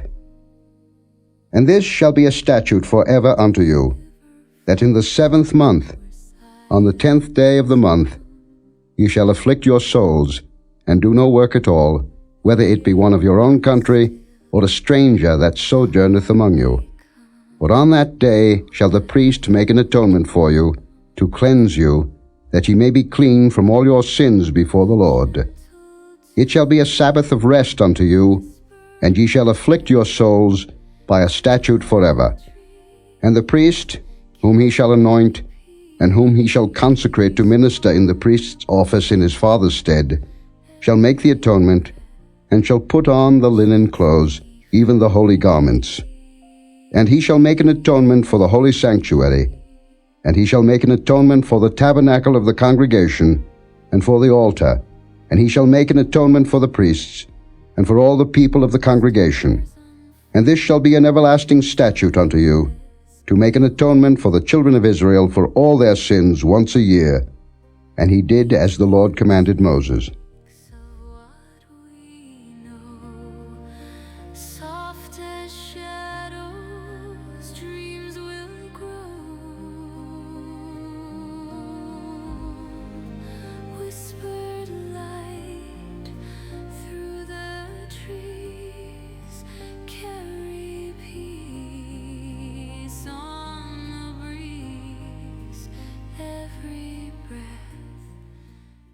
chapter 17. And the Lord spake unto Moses, saying, Speak unto Aaron, and unto his sons, and unto all the children of Israel, and say unto them, This is the thing which the Lord hath commanded, saying, What man soever there be of the house of Israel, that killeth an ox, or lamb, or goat, in the camp, or that killeth it out of the camp, and bringeth it not unto the door of the tabernacle of the congregation, to offer an offering unto the Lord before the tabernacle of the Lord, blood shall be imputed unto that man. He hath shed blood, and that man shall be cut off from among his people. To the end that the children of Israel may bring their sacrifices, which they offer in the open field, even that they may bring them unto the Lord, unto the door of the tabernacle of the congregation, unto the priest, and offer them for peace offerings unto the Lord. And the priest shall sprinkle the blood upon the altar of the Lord at the door of the tabernacle of the congregation, and burn the fat for a sweet savour unto the Lord. And they shall no more offer their sacrifices unto devils, after whom they have gone a-whoring. This shall be a statute forever unto them throughout their generations. And thou shalt say unto them, Whatsoever man there be of the house of Israel, or of the strangers which sojourn among you, that offereth a burnt offering or sacrifice, and bringeth it not unto the door of the tabernacle of the congregation, to offer it unto the Lord, even that man shall be cut off from among his people. And whatsoever man there be of the house of Israel, or of the strangers that sojourn among you, that eateth any manner of blood, I will even set my face against that soul that eateth blood, and will cut him off from among his people. For the life of the flesh is in the blood, and I have given it to you upon the altar to make an atonement for your souls. For it is the blood that maketh an atonement for the soul. Therefore I said unto the children of Israel, No soul of you shall eat blood, neither shall any stranger that sojourneth among you eat blood. And whatsoever man there be of the children of Israel, or of the strangers that sojourn among you, which hunteth and catcheth any beast or fowl that may be eaten, he shall even pour out the blood thereof, and cover it with dust. For it is the life of all flesh, the blood of it is for the life thereof. Therefore I said unto the children of Israel, Ye shall eat the blood of no manner of flesh, for the life of all flesh is the blood thereof. Whosoever eateth it shall be cut off. And every soul that eateth that which died of itself, or that which was torn with beasts, whether it be one of your own country, or a stranger, he shall both wash his clothes, and bathe himself in water, and be unclean until the even. Then shall he be clean. But if he wash them not, nor bathe his flesh, then he shall bear his iniquity.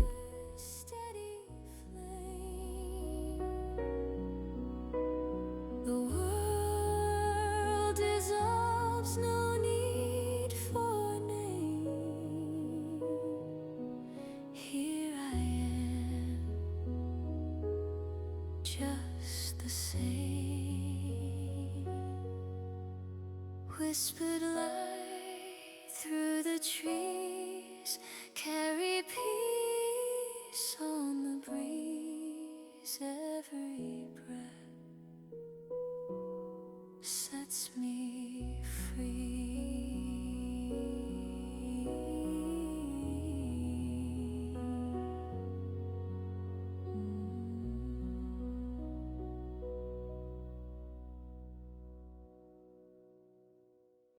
Chapter 18. And the Lord spake unto Moses, saying, Speak unto the children of Israel, and say unto them, I am the Lord your God. After the doings of the land of Egypt, wherein ye dwelt, shall ye not do, and after the doings of the land of Canaan, whither I bring you, shall ye not do, neither shall ye walk in their ordinances. Ye shall do my judgments, and keep mine ordinances, to walk therein. I am the Lord your God. Ye shall therefore keep my statutes and my judgments, which if a man do, he shall live in them. I am the Lord. None of you shall approach to any that is near of kin to him, to uncover their nakedness. I am the Lord. The nakedness of thy father, or the nakedness of thy mother, shalt thou not uncover. She is thy mother, thou shalt not uncover her nakedness. The nakedness of thy father's wife shalt thou not uncover. It is thy father's nakedness. The nakedness of thy sister, the daughter of thy father, or daughter of thy mother, whether she be born at home or born abroad, even their nakedness thou shalt not uncover. The nakedness of thy son's daughter, or of thy daughter's daughter, even their nakedness thou shalt not uncover, for theirs is thine own nakedness. The nakedness of thy father's wife's daughter, begotten of thy father, she is thy sister, thou shalt not uncover her nakedness. Thou shalt not uncover the nakedness of thy father's sister, she is thy father's near kinswoman. Thou shalt not uncover the nakedness of thy mother's sister, for she is thy mother's near kinswoman. Thou shalt not uncover the nakedness of thy father's brother. Thou shalt not approach to his wife, she is thine aunt. Thou shalt not uncover the nakedness of thy daughter-in-law, she is thy son's wife.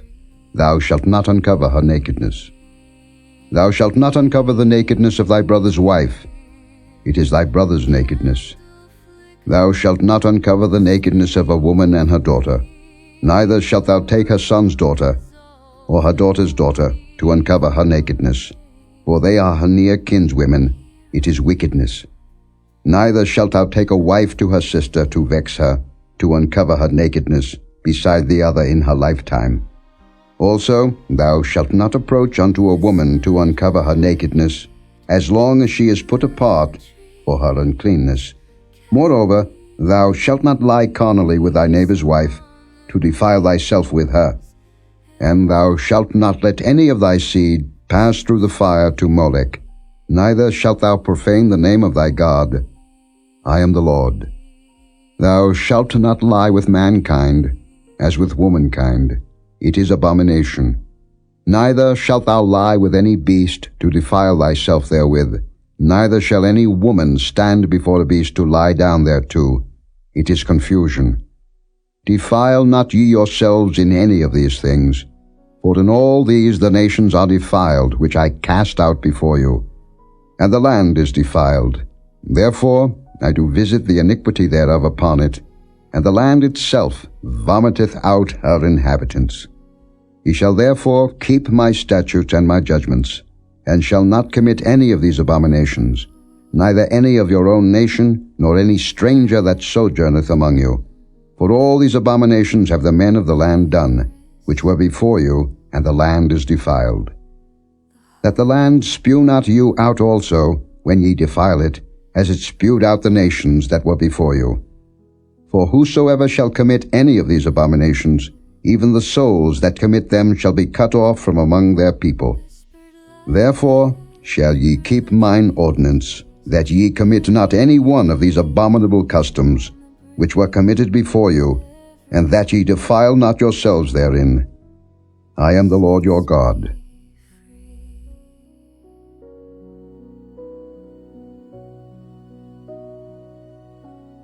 Stars unfold their timeless glow. Each one speaks of what we know. Soft as shadows, dreams will grow. Whispered light through the trees, carry peace on the breeze. Chapter 19. And the Lord spake unto Moses, saying, Speak unto all the congregation of the children of Israel, and say unto them, Ye shall be holy, for I the Lord your God am holy. Ye shall fear every man his mother and his father, and keep my Sabbaths. I am the Lord your God. Turn ye not unto idols, nor make to yourselves molten gods. I am the Lord your God. And if ye offer a sacrifice of peace offerings unto the Lord, ye shall offer it at your own will. It shall be eaten the same day ye offer it, and on the morrow. And if aught remain until the third day, it shall be burnt in the fire. And if it be eaten at all on the third day, it is abominable, it shall not be accepted. Therefore every one that eateth it shall bear his iniquity, because he hath profaned the hallowed thing of the Lord, and that soul shall be cut off from among his people. And when ye reap the harvest of your land, thou shalt not wholly reap the corners of thy field, neither shalt thou gather the gleanings of thy harvest. And thou shalt not glean thy vineyard, neither shalt thou gather every grape of thy vineyard. Thou shalt leave them for the poor and stranger. I am the Lord your God. Ye shall not steal, neither deal falsely, neither lie one to another. And ye shall not swear by my name falsely, neither shalt thou profane the name of thy God. I am the Lord. Thou shalt not defraud thy neighbor, neither rob him. The wages of him that is hired shall not abide with thee all night until the morning. Thou shalt not curse the deaf, nor put a stumbling block before the blind, but shalt fear thy God. I am the Lord. Ye shall do no unrighteousness in judgment. Thou shalt not respect the person of the poor, nor honor the person of the mighty, but in righteousness shalt thou judge thy neighbor. Thou shalt not go up and down as a talebearer among thy people, neither shalt thou stand against the blood of thy neighbor. I am the Lord. Thou shalt not hate thy brother in thine heart. Thou shalt in any wise rebuke thy neighbor, and not suffer sin upon him. Thou shalt not avenge, nor bear any grudge against the children of thy people, but thou shalt love thy neighbor as thyself. I am the Lord. Ye shall keep my statutes. Thou shalt not let thy cattle gender with a diverse kind. Thou shalt not sow thy field with mingled seed, neither shall a garment mingled of linen and woolen come upon thee. And whosoever lieth carnally with a woman, that is a bondmaid, betrothed to an husband, and not at all redeemed, nor freedom given her, she shall be scourged. They shall not be put to death, because she was not free. And he shall bring his trespass offering unto the Lord, unto the door of the tabernacle of the congregation, even a ram for a trespass offering. And the priest shall make an atonement for him with the ram of the trespass offering before the Lord for his sin which he hath done, and the sin which he hath done shall be forgiven him. And when ye shall come into the land, and shall have planted all manner of trees for food, then ye shall count the fruit thereof as uncircumcised. 3 years shall it be as uncircumcised unto you, it shall not be eaten of. But in the 4th year all the fruit thereof shall be holy to praise the Lord withal. And in the 5th year shall ye eat of the fruit thereof, that it may yield unto you the increase thereof. I am the Lord your God. Ye shall not eat anything with the blood, neither shall ye use enchantment, nor observe times. Ye shall not round the corners of your heads, neither shalt thou mar the corners of thy beard. Ye shall not make any cuttings in your flesh for the dead, nor print any marks upon you. I am the Lord. Do not prostitute thy daughter, to cause her to be a whore, lest the land fall to whoredom, and the land become full of wickedness. Ye shall keep my Sabbaths, and reverence my sanctuary. I am the Lord. Regard not them that have familiar spirits, neither seek after wizards, to be defiled by them. I am the Lord your God. Thou shalt rise up before the hoary head, and honor the face of the old man, and fear thy God. I am the Lord. And if a stranger sojourn with thee in your land, ye shall not vex him. But the stranger that dwelleth with you shall be unto you as one born among you, and thou shalt love him as thyself. For ye were strangers in the land of Egypt. I am the Lord your God. Ye shall do no unrighteousness in judgment, in meat yard, in weight, or in measure. Just balances, just weights, a just ephah, and a just hin shall ye have. I am the Lord your God, which brought you out of the land of Egypt. Therefore shall ye observe all my statutes, and all my judgments, and do them. I am the Lord. Here I am, just the same. Whispered light through the trees, carry peace on the breeze. Every breath sets me free.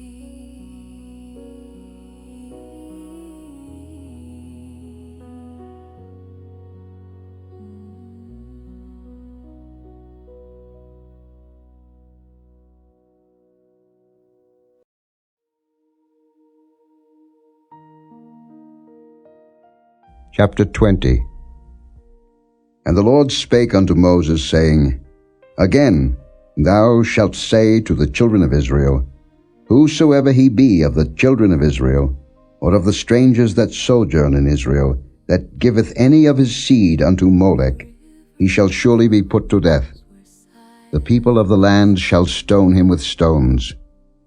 And I will set my face against that man, and will cut him off from among his people, because he hath given of his seed unto Molech, to defile my sanctuary, and to profane my holy name. And if the people of the land do any ways hide their eyes from the man, when he giveth of his seed unto Molech, and kill him not, then I will set my face against that man, and against his family, and will cut him off, and all that go a-whoring after him to commit whoredom with Molech, from among their people. And the soul that turneth after such as have familiar spirits, and after wizards, to go a-whoring after them, I will even set my face against that soul, and will cut him off from among his people. Sanctify yourselves therefore, and be ye holy, for I am the Lord your God. And ye shall keep my statutes, and do them. I am the Lord which sanctify you. For every one that curseth his father or his mother shall be surely put to death. He hath cursed his father or his mother, his blood shall be upon him. And the man that committeth adultery with another man's wife, even he that committeth adultery with his neighbor's wife, the adulterer and the adulteress shall surely be put to death. And the man that lieth with his father's wife hath uncovered his father's nakedness. Both of them shall surely be put to death. Their blood shall be upon them. And if a man lie with his daughter-in-law, both of them shall surely be put to death. They have wrought confusion, their blood shall be upon them. If a man also lie with mankind, as he lieth with a woman, both of them have committed an abomination. They shall surely be put to death. Their blood shall be upon them. And if a man take a wife and her mother, it is wickedness. They shall be burnt with fire, both he and they, that there be no wickedness among you. And if a man lie with a beast, he shall surely be put to death, and ye shall slay the beast. And if a woman approach unto any beast, and lie down thereto, thou shalt kill the woman and the beast. They shall surely be put to death. Their blood shall be upon them. And if a man shall take his sister, his father's daughter, or his mother's daughter, and see her nakedness, and she see his nakedness, it is a wicked thing, and they shall be cut off in the sight of their people. He hath uncovered his sister's nakedness, he shall bear his iniquity. And if a man shall lie with a woman having her sickness, and shall uncover her nakedness, he hath discovered her fountain, and she hath uncovered the fountain of her blood, and both of them shall be cut off from among their people. And thou shalt not uncover the nakedness of thy mother's sister, nor of thy father's sister, for he uncovereth his near kin, they shall bear their iniquity. And if a man shall lie with his uncle's wife, he hath uncovered his uncle's nakedness, they shall bear their sin, they shall die childless. And if a man shall take his brother's wife, it is an unclean thing, he hath uncovered his brother's nakedness, they shall be childless. Ye shall therefore keep all my statutes and all my judgments, and do them, that the land, whither I bring you to dwell therein, spew you not out. And ye shall not walk in the manners of the nation, which I cast out before you, for they committed all these things, and therefore I abhorred them. But I have said unto you, Ye shall inherit their land, and I will give it unto you to possess it, a land that floweth with milk and honey. I am the Lord your God, which have separated you from other people. Ye shall therefore put difference between clean beasts and unclean, and between unclean fowls and clean. And ye shall not make your souls abominable by beast, or by fowl, or by any manner of living thing that creepeth on the ground, which I have separated from you as unclean. And ye shall be holy unto me. For I, the Lord, am holy, and have severed you from other people, that ye should be mine. A man also, or woman, that hath a familiar spirit, or that is a wizard, shall surely be put to death. They shall stone them with stones. Their blood shall be upon them. A candle flickers, steady flame. The world dissolves, no need for a name. Here I am, just the same.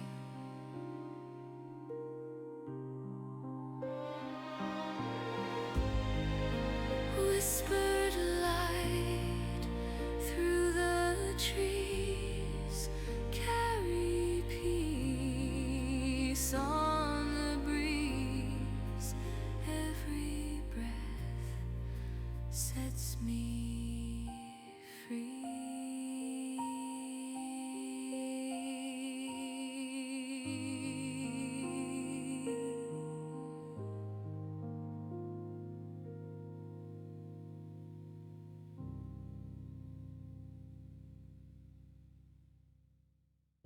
Chapter 21. And the Lord said unto Moses, Speak unto the priests the sons of Aaron, and say unto them, There shall none be defiled for the dead among his people, but for his kin that is near unto him, that is for his mother, and for his father, and for his son, and for his daughter, and for his brother, and for his sister a virgin that is nigh unto him, which hath had no husband, for her may he be defiled. But he shall not defile himself, being a chief man among his people, to profane himself. They shall not make baldness upon their head, neither shall they shave off the corner of their beard, nor make any cuttings in their flesh.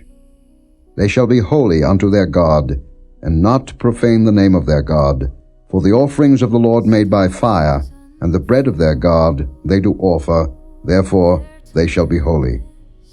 They shall not take a wife that is a whore or profane, neither shall they take a woman put away from her husband, for he is holy unto his God. Thou shalt sanctify him therefore, for he offereth the bread of thy God. He shall be holy unto thee. For I the Lord, which sanctify you, am holy. And the daughter of any priest, if she profane herself by playing the whore, she profaneth her father, she shall be burnt with fire. And he that is the high priest among his brethren, upon whose head the anointing oil was poured, and that is consecrated to put on the garments, shall not uncover his head, nor rend his clothes. Neither shall he go in to any dead body, nor defile himself for his father or for his mother. Neither shall he go out of the sanctuary, nor profane the sanctuary of his God. For the crown of the anointing oil of his God is upon him. I am the Lord. And he shall take a wife in her virginity. A widow, or a divorced woman, or profane, or an harlot, these shall he not take, but he shall take a virgin of his own people to wife. Neither shall he profane his seed among his people, for I the Lord do sanctify him. And the Lord spake unto Moses, saying, Speak unto Aaron, saying, Whosoever he be of thy seed in their generations that hath any blemish, let him not approach to offer the bread of his God. For whatsoever man he be that hath a blemish, he shall not approach, a blind man, or a lame, or he that hath a flat nose, or anything superfluous, or a man that is broken-footed, or broken-handed, or crook-backed, or a dwarf, or that hath a blemish in his eye, or be scurvy, or scabbed, or hath his stones broken. No man that hath a blemish of the seed of Aaron the priest shall come nigh to offer the offerings of the Lord made by fire, he hath a blemish. He shall not come nigh to offer the bread of his God. He shall eat the bread of his God, both of the most holy and of the holy. Only he shall not go in unto the veil, nor come nigh unto the altar, because he hath a blemish, that he profane not my sanctuaries. For I, the Lord, do sanctify them. And Moses told it unto Aaron, and to his sons, and unto all the children of Israel. Sets me free.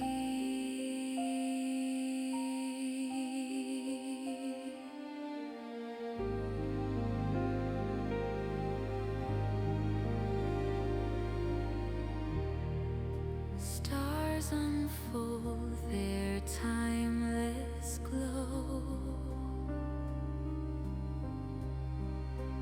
Each one speaks of what we know. Soft as shadows, dreams will grow.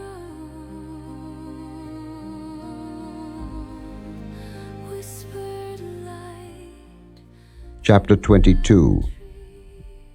And the Lord spake unto Moses, saying, Speak unto Aaron and to his sons, that they separate themselves from the holy things of the children of Israel, and that they profane not my holy name in those things which they hallow unto me.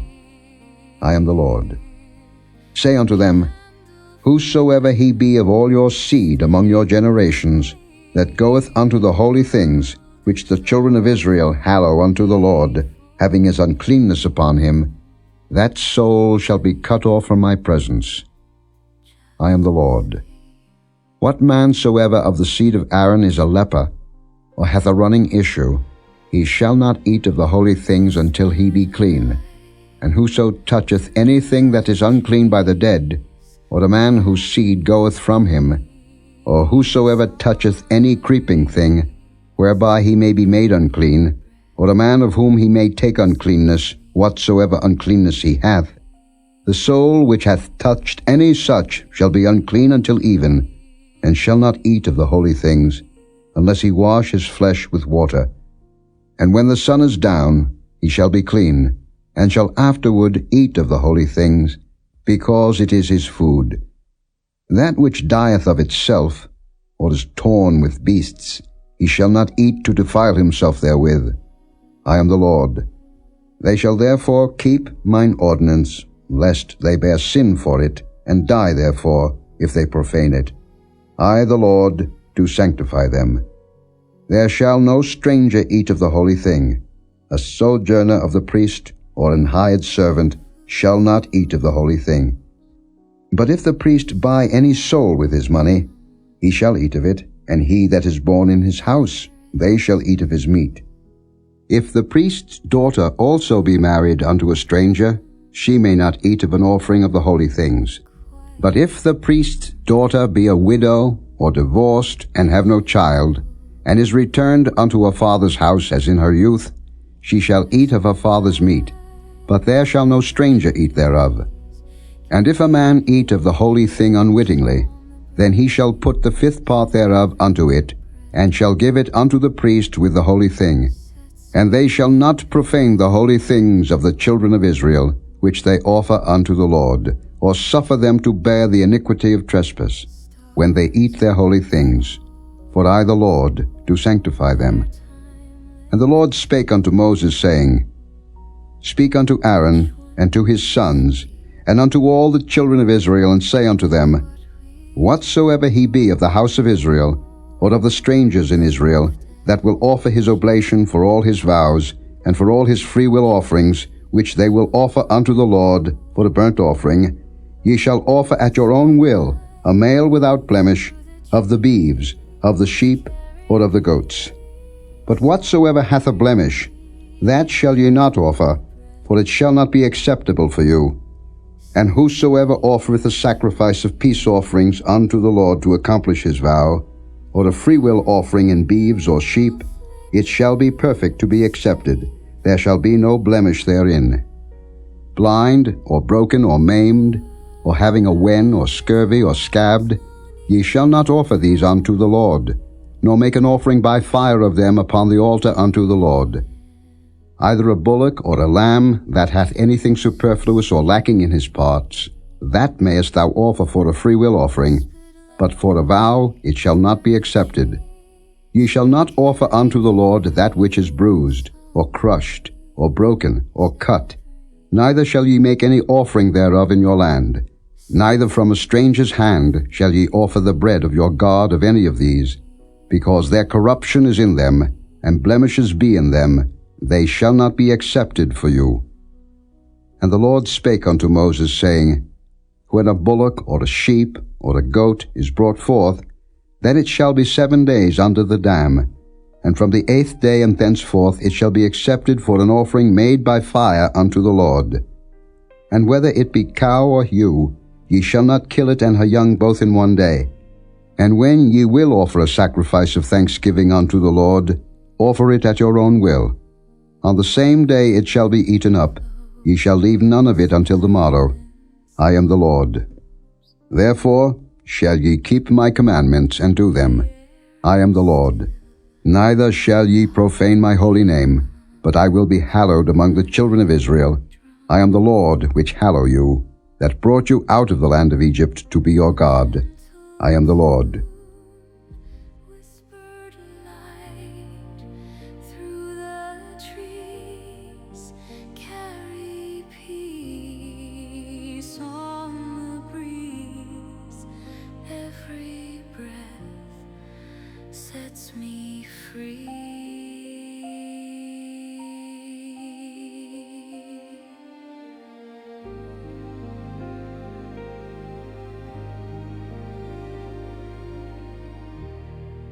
Stars unfold their timeless glow. Each one speaks of what we know, soft as shadows. Chapter 23. And the Lord spake unto Moses, saying, Speak unto the children of Israel, and say unto them, Concerning the feasts of the Lord, which ye shall proclaim to be holy convocations, even these are my feasts. 6 days shall work be done, but the 7th day is the Sabbath of rest, and holy convocation. Ye shall do no work therein. It is the Sabbath of the Lord in all your dwellings. These are the feasts of the Lord, even holy convocations, which ye shall proclaim in their seasons. In the 14th day of the first month at even is the Lord's Passover, and on the 15th day of the same month is the feast of unleavened bread unto the Lord. 7 days ye must eat unleavened bread. In the first day ye shall have an holy convocation. Ye shall do no servile work therein, but ye shall offer an offering made by fire unto the Lord 7 days. In the 7th day is an holy convocation. Ye shall do no servile work therein.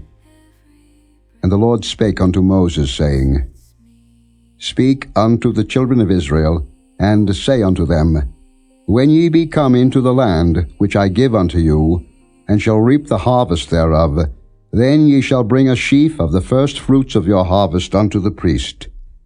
And he shall wave the sheaf before the Lord, to be accepted for you. On the morrow after the Sabbath the priest shall wave it. And ye shall offer that day, when ye wave the sheaf, an he-lamb without blemish of the first year, for a burnt offering unto the Lord. And the meat offering thereof shall be 2/10 deals of fine flour mingled with oil, an offering made by fire unto the Lord for a sweet savour. And the drink offering thereof shall be of wine, the 4th part of an hin. And ye shall eat neither bread, nor parched corn, nor green ears, until the selfsame day that ye have brought an offering unto your God.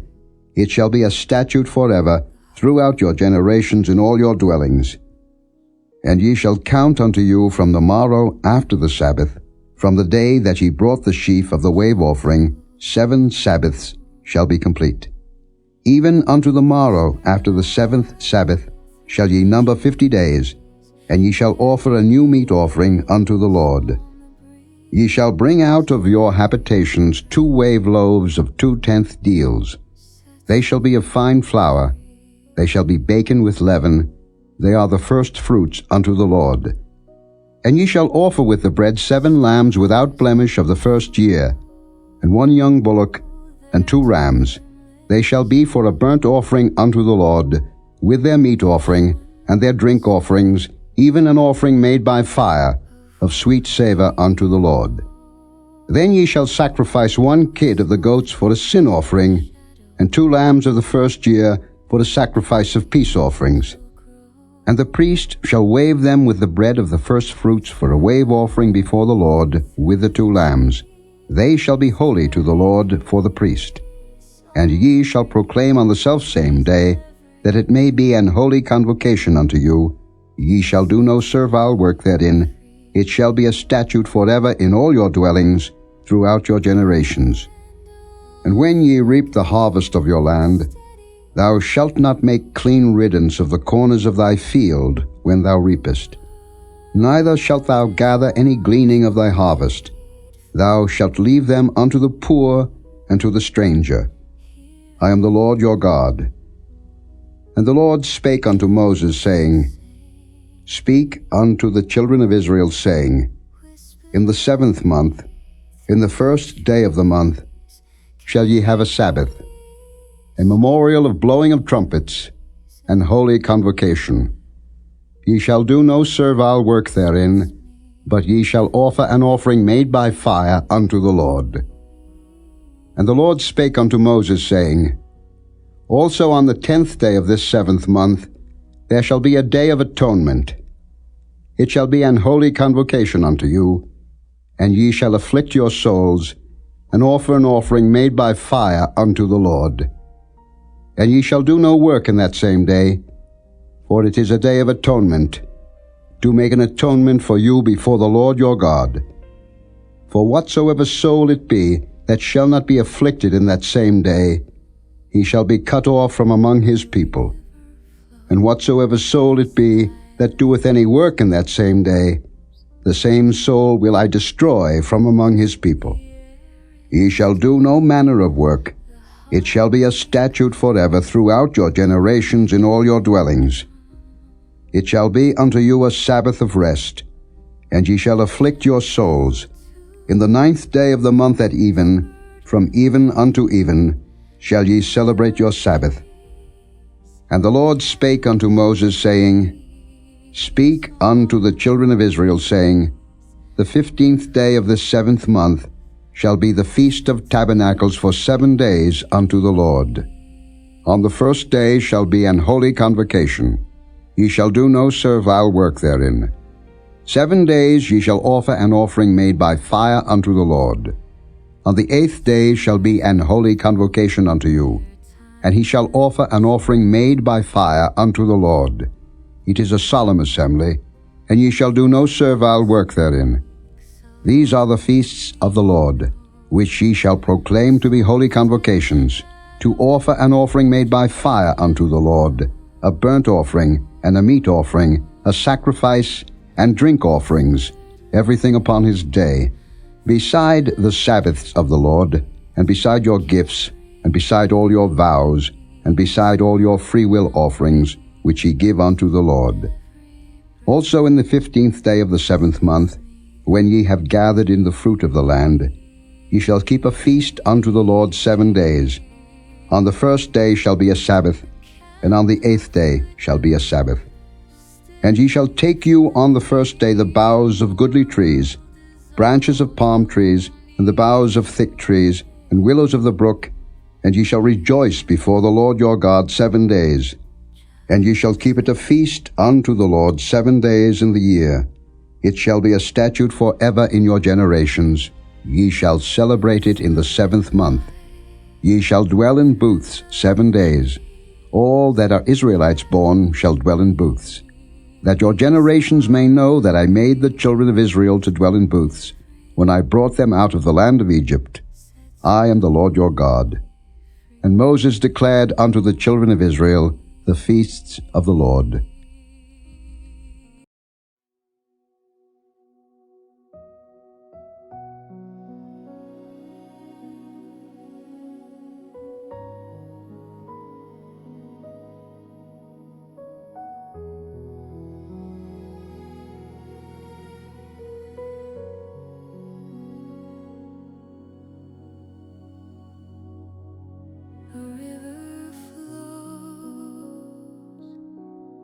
silence hums, the air is still, the heart becomes a quiet. Chapter 24. And the Lord spake unto Moses, saying, Command the children of Israel that they bring unto thee pure oil olive beaten for the light, to cause the lamps to burn continually. Without the veil of the testimony, in the tabernacle of the congregation, shall Aaron order it from the evening unto the morning before the Lord continually. It shall be a statute forever in your generations. He shall order the lamps upon the pure candlestick before the Lord continually. And thou shalt take fine flour, and bake 12 cakes thereof. 2 tenth deals shall be in one cake. And thou shalt set them in 2 rows, 6 on a row, upon the pure table before the Lord. And thou shalt put pure frankincense upon each row, that it may be on the bread for a memorial, even an offering made by fire unto the Lord. Every Sabbath he shall set it in order before the Lord continually, being taken from the children of Israel by an everlasting covenant. And it shall be Aaron's and his sons, and they shall eat it in the holy place, for it is most holy unto him of the offerings of the Lord made by fire, by a perpetual statute.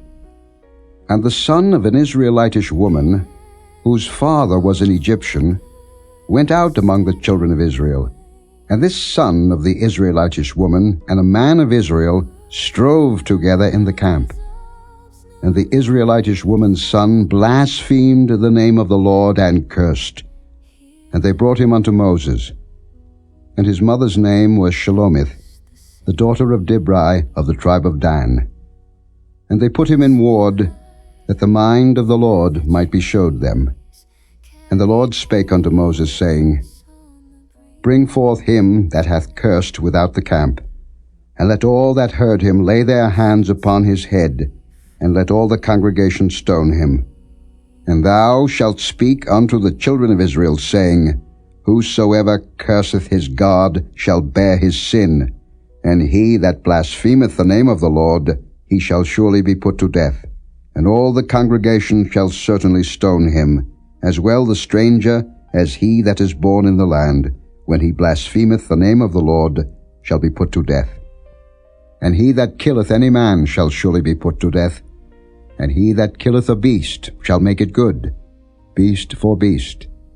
And if a man cause a blemish in his neighbor, as he hath done, so shall it be done to him. Breach for breach, eye for eye, tooth for tooth. As he hath caused a blemish in a man, so shall it be done to him again. And he that killeth a beast, he shall restore it. And he that killeth a man, he shall be put to death. Ye shall have one manner of law, as well for the stranger as for one of your own country. For I am the Lord your God. And Moses spake to the children of Israel, that they should bring forth him that had cursed out of the camp, and stone him with stones. And the children of Israel did as the Lord commanded Moses.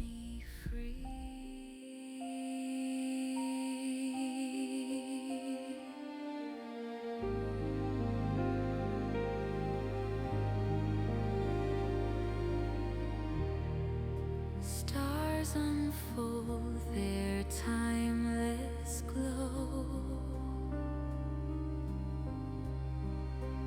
Each one speaks of what we know. Soft as shadows, dreams will grow. Whispered light through the trees, carry peace on the breeze. Every breath sets me free.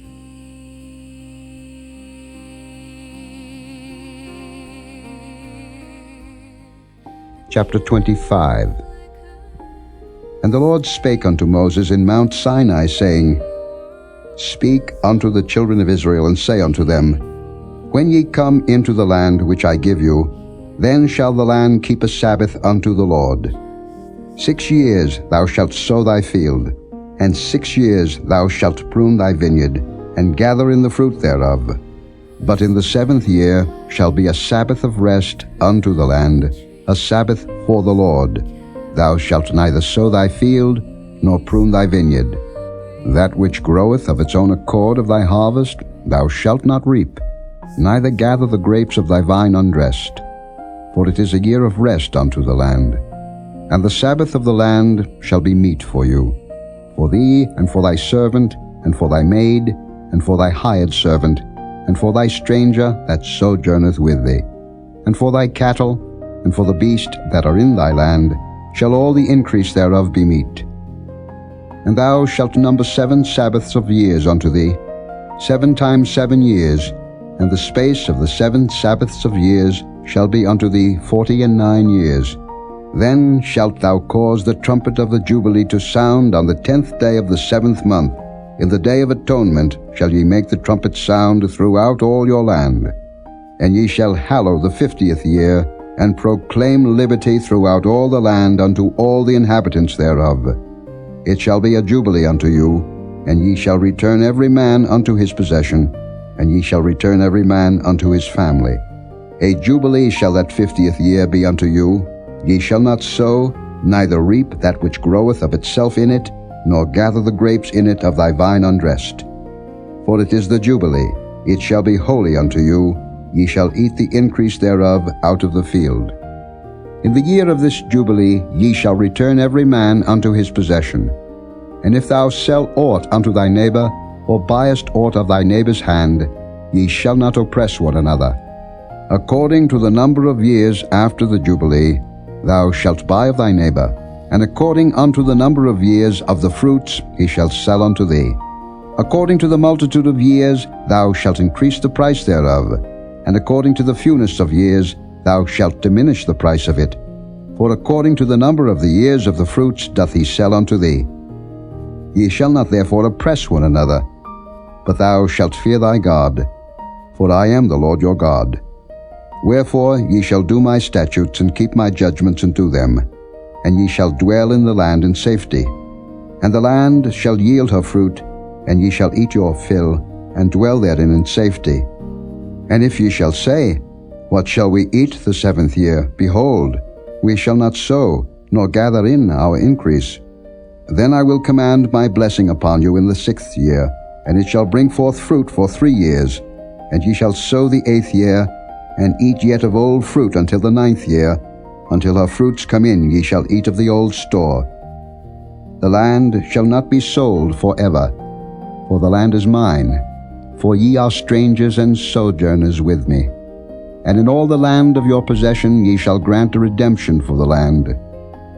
If thy brother be waxen poor, and hath sold away some of his possession, and if any of his kin come to redeem it, then shall he redeem that which his brother sold. And if the man have none to redeem it, and himself be able to redeem it, then let him count the years of the sale thereof, and restore the overplus unto the man to whom he sold it, that he may return unto his possession. But if he be not able to restore it to him, then that which is sold shall remain in the hand of him that hath bought it until the year of Jubilee, and in the Jubilee it shall go out, and he shall return unto his possession. And if a man sell a dwelling house in a walled city, then he may redeem it within a whole year after it is sold. Within a full year may he redeem it. And if it be not redeemed within the space of a full year, then the house that is in the walled city shall be established forever to him that bought it throughout his generations. It shall not go out in the Jubilee. But the houses of the villages which have no wall round about them shall be counted as the fields of the country. They may be redeemed, and they shall go out in the Jubilee. Notwithstanding the cities of the Levites, and the houses of the cities of their possession, may the Levites redeem at any time. And if a man purchase of the Levites, then the house that was sold, and the city of his possession, shall go out in the year of Jubilee, for the houses of the cities of the Levites are their possession among the children of Israel. But the field of the suburbs of their cities may not be sold, for it is their perpetual possession. And if thy brother be waxen poor, and fallen in decay with thee, then thou shalt relieve him, yea, though he be a stranger or a sojourner, that he may live with thee. Take thou no usury of him or increase, but fear thy God, that thy brother may live with thee. Thou shalt not give him thy money upon usury, nor lend him thy victuals for increase. I am the Lord your God, which brought you forth out of the land of Egypt, to give you the land of Canaan, and to be your God. And if thy brother that dwelleth by thee be waxen poor, and be sold unto thee, thou shalt not compel him to serve as a bondservant, but as an hired servant, and as a sojourner he shall be with thee, and shall serve thee unto the year of Jubilee. And then shall he depart from thee, both he and his children with him, and shall return unto his own family, and unto the possession of his fathers shall he return. For they are my servants, which I brought forth out of the land of Egypt. They shall not be sold as bondmen. Thou shalt not rule over him with rigor, but shalt fear thy God. Both thy bondmen and thy bondmaids, which thou shalt have, shall be of the heathen that are round about you. Of them shall ye buy bondmen and bondmaids. Moreover, of the children of the strangers that do sojourn among you, of them shall ye buy, and of their families that are with you, which they begat in your land, and they shall be your possession. And ye shall take them as an inheritance for your children after you, to inherit them for a possession. They shall be your bondmen forever. But over your brethren the children of Israel ye shall not rule one over another with rigor. And if a sojourner or stranger wax rich by thee, and thy brother that dwelleth by him wax poor, and sell himself unto the stranger or sojourner by thee, or to the stock of the stranger's family, after that he is sold he may be redeemed again. One of his brethren may redeem him. Either his uncle or his uncle's son may redeem him, or any that is nigh of kin unto him of his family may redeem him, or if he be able, he may redeem himself. And he shall reckon with him that bought him from the year that he was sold to him unto the year of Jubilee. And the price of his sale shall be according unto the number of years, according to the time of an hired servant shall it be with him. If there be yet many years behind, according unto them he shall give again the price of his redemption out of the money that he was bought for. And if there remain but few years unto the year of Jubilee, then he shall count with him, and according unto his years shall he give him again the price of his redemption. And as a yearly hired servant shall he be with him, and the other shall not rule with rigor over him in thy sight. And if he be not redeemed in these years, then he shall go out in the year of Jubilee, both he and his children with him. For unto me the children of Israel are servants. They are my servants whom I brought forth out of the land of Egypt. I am the Lord your God. Each one speaks of what we know, soft as shadows, dreams will grow, whispered light through the trees, carry peace on the breeze. Every breath sets me free. A candle flickers, steady flame. The world dissolves, no need for name. Here I am, just the same. Whispered light through the trees, carry peace on the breeze. Chapter 26. Ye shall make you no idols, nor graven image, neither rear you up a standing image, neither shall ye set up any image of stone in your land, to bow down unto it. For I am the Lord your God. Ye shall keep my Sabbaths, and reverence my sanctuary. I am the Lord. If ye walk in my statutes, and keep my commandments, and do them, Then I will give you rain in due season, and the land shall yield her increase, and the trees of the field shall yield their fruit. And your threshing shall reach unto the vintage, and the vintage shall reach unto the sowing time. And ye shall eat your bread to the full, and dwell in your land safely. And I will give peace in the land, and ye shall lie down, and none shall make you afraid. And I will rid evil beasts out of the land, neither shall the sword go through your land. And ye shall chase your enemies, and they shall fall before you by the sword. And 5 of you shall chase 100, and 100 of you shall put 10,000 to flight, and your enemies shall fall before you by the sword. For I will have respect unto you, and make you fruitful, and multiply you, and establish my covenant with you. And ye shall eat old store, and bring forth the old because of the new. And I will set my tabernacle among you, and my soul shall not abhor you. And I will walk among you, and will be your God, and ye shall be my people. I am the Lord your God, which brought you forth out of the land of Egypt, that ye should not be their bondmen.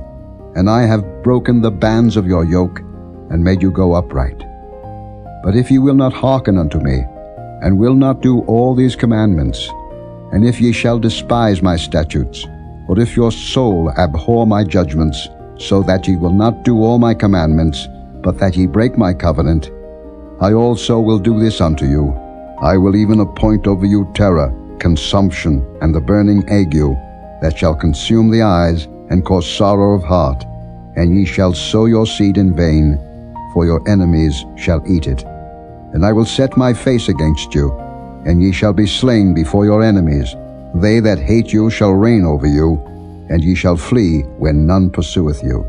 And if ye will not yet for all this hearken unto me, then I will punish you 7 times more for your sins. And I will break the pride of your power, and I will make your heaven as iron, and your earth as brass, and your strength shall be spent in vain. For your land shall not yield her increase, neither shall the trees of the land yield their fruits. And if ye walk contrary unto me, and will not hearken unto me, I will bring 7 times more plagues upon you according to your sins.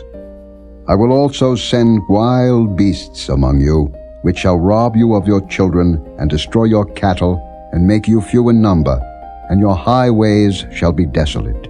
And if ye will not be reformed by me by these things, but will walk contrary unto me, then will I also walk contrary unto you, and will punish you yet 7 times for your sins.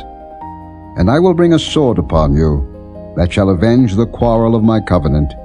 And when ye are gathered together within your cities, I will send the pestilence among you, and ye shall be delivered into the hand of the enemy. And when I have broken the staff of your bread, 10 women shall bake your bread in one oven, and they shall deliver you your bread again by weight, and ye shall eat, and not be satisfied. And if ye will not for all this hearken unto me, but walk contrary unto me, then I will walk contrary unto you also in fury, and I, even I, will chastise you 7 times for your sins. And ye shall eat the flesh of your sons, and the flesh of your daughters shall ye eat. And I will destroy your high places, and cut down your images, and cast your carcasses upon the carcasses of your idols, and my soul shall abhor you. And I will make your cities waste, and bring your sanctuaries unto desolation, and I will not smell the savour of your sweet odours. And I will bring the land into desolation, and your enemies which dwell therein shall be astonished at it. And I will scatter you among the heathen, and will draw out a sword after you, and your land shall be desolate, and your cities waste. Then shall the land enjoy her Sabbaths, as long as it lieth desolate, and ye be in your enemy's land. Even then shall the land rest, and enjoy her Sabbaths. As long as it lieth desolate it shall rest, because it did not rest in your Sabbaths, when ye dwelt upon it. And upon them that are left alive of you I will send a faintness into their hearts in the lands of their enemies. And the sound of a shaken leaf shall chase them, and they shall flee, as fleeing from a sword, and they shall fall when none pursueth. And they shall fall one upon another, as it were before the sword, when none pursueth. and ye shall have no power to stand before your enemies, and ye shall perish among the heathen, and the land of your enemies shall eat you up. And they that are left of you shall pine away in their iniquity in your enemies' lands, and also in the iniquities of their fathers shall they pine away with them. If they shall confess their iniquity, and the iniquity of their fathers, with their trespass which they trespassed against me, and that also they have walked contrary unto me, and that I also have walked contrary unto them, and have brought them into the land of their enemies, if then their uncircumcised hearts be humbled, and they then accept of the punishment of their iniquity, then will I remember my covenant with Jacob, and also my covenant with Isaac, and also my covenant with Abraham will I remember, and I will remember the land. The land also shall be left of them, and shall enjoy her Sabbaths, while she lieth desolate without them, and they shall accept of the punishment of their iniquity, even because they despised my judgments, and because their soul abhorred my statutes. And yet for all that, when they be in the land of their enemies, I will not cast them away, neither will I abhor them, to destroy them utterly, and to break my covenant with them. For I am the Lord their God. But I will for their sakes remember the covenant of their ancestors, whom I brought forth out of the land of Egypt in the sight of the heathen, that I might be their God. I am the Lord. These are the statutes and judgments and laws, which the Lord made between him and the children of Israel in Mount Sinai by the hand of Moses. Through the trees, carry peace on the breeze. Every breath sets me free.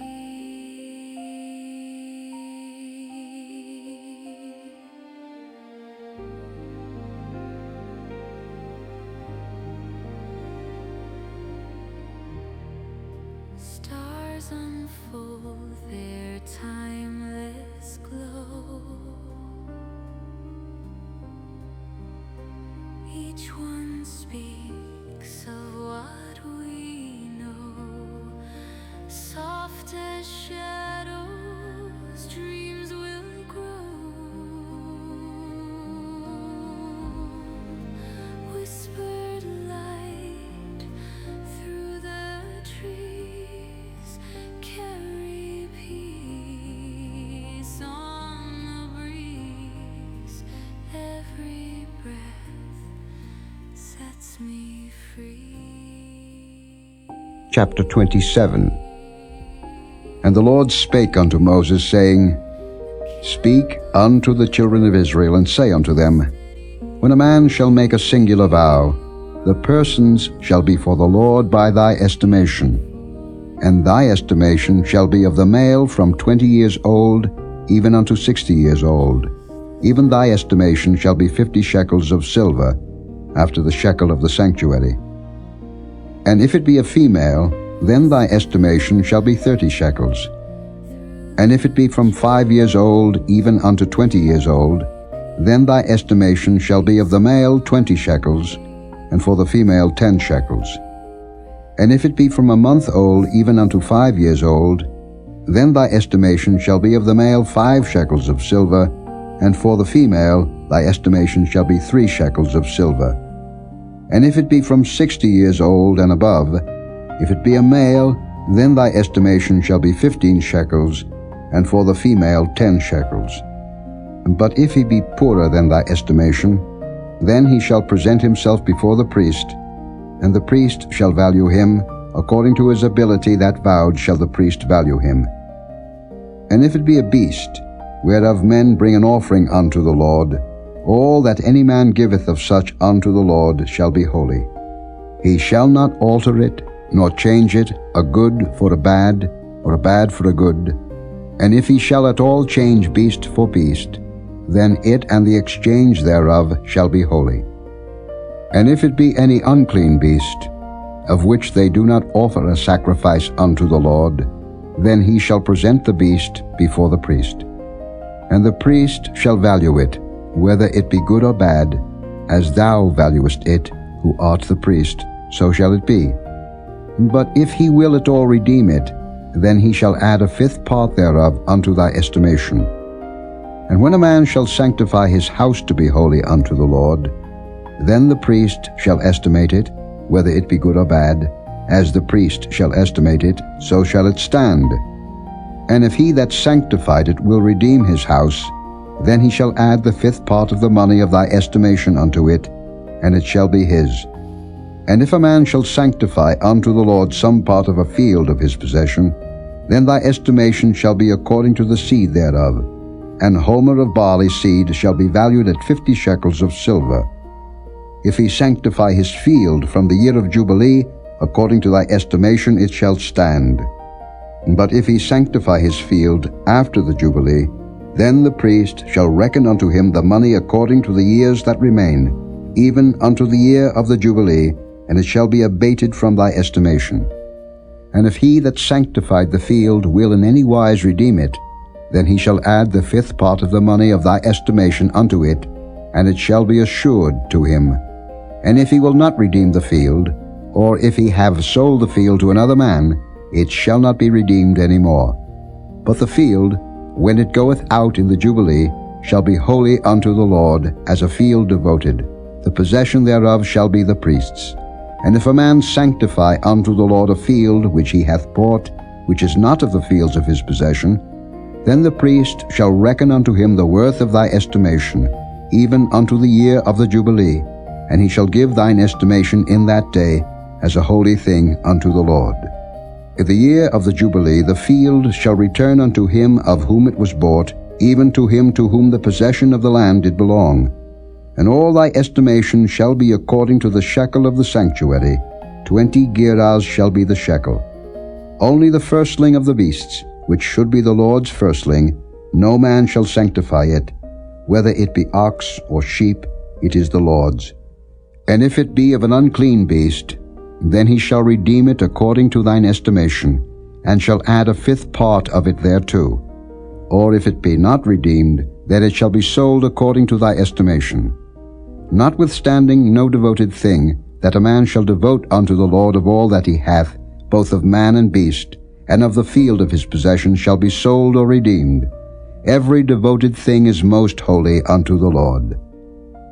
None devoted, which shall be devoted of men, shall be redeemed, but shall surely be put to death. And all the tithe of the land, whether of the seed of the land, or of the fruit of the tree, is the Lord's. It is holy unto the Lord. And if a man will at all redeem aught of his tithes, he shall add thereto the fifth part thereof. And concerning the tithe of the herd, or of the flock, even of whatsoever passeth under the rod, the 10th shall be holy unto the Lord. He shall not search whether it be good or bad, neither shall he change it. And if he change it at all, then both it and the change thereof shall be holy. It shall not be redeemed. These are the commandments which the Lord commanded Moses for the children of Israel in Mount Sinai.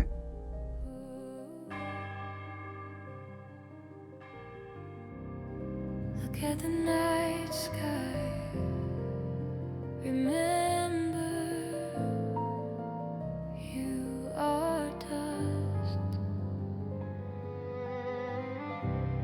He knows your name. He is the one who was, is, and is to come. We worship you.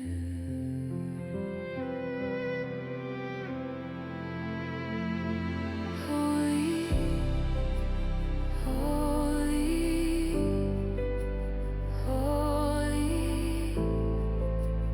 holy, holy,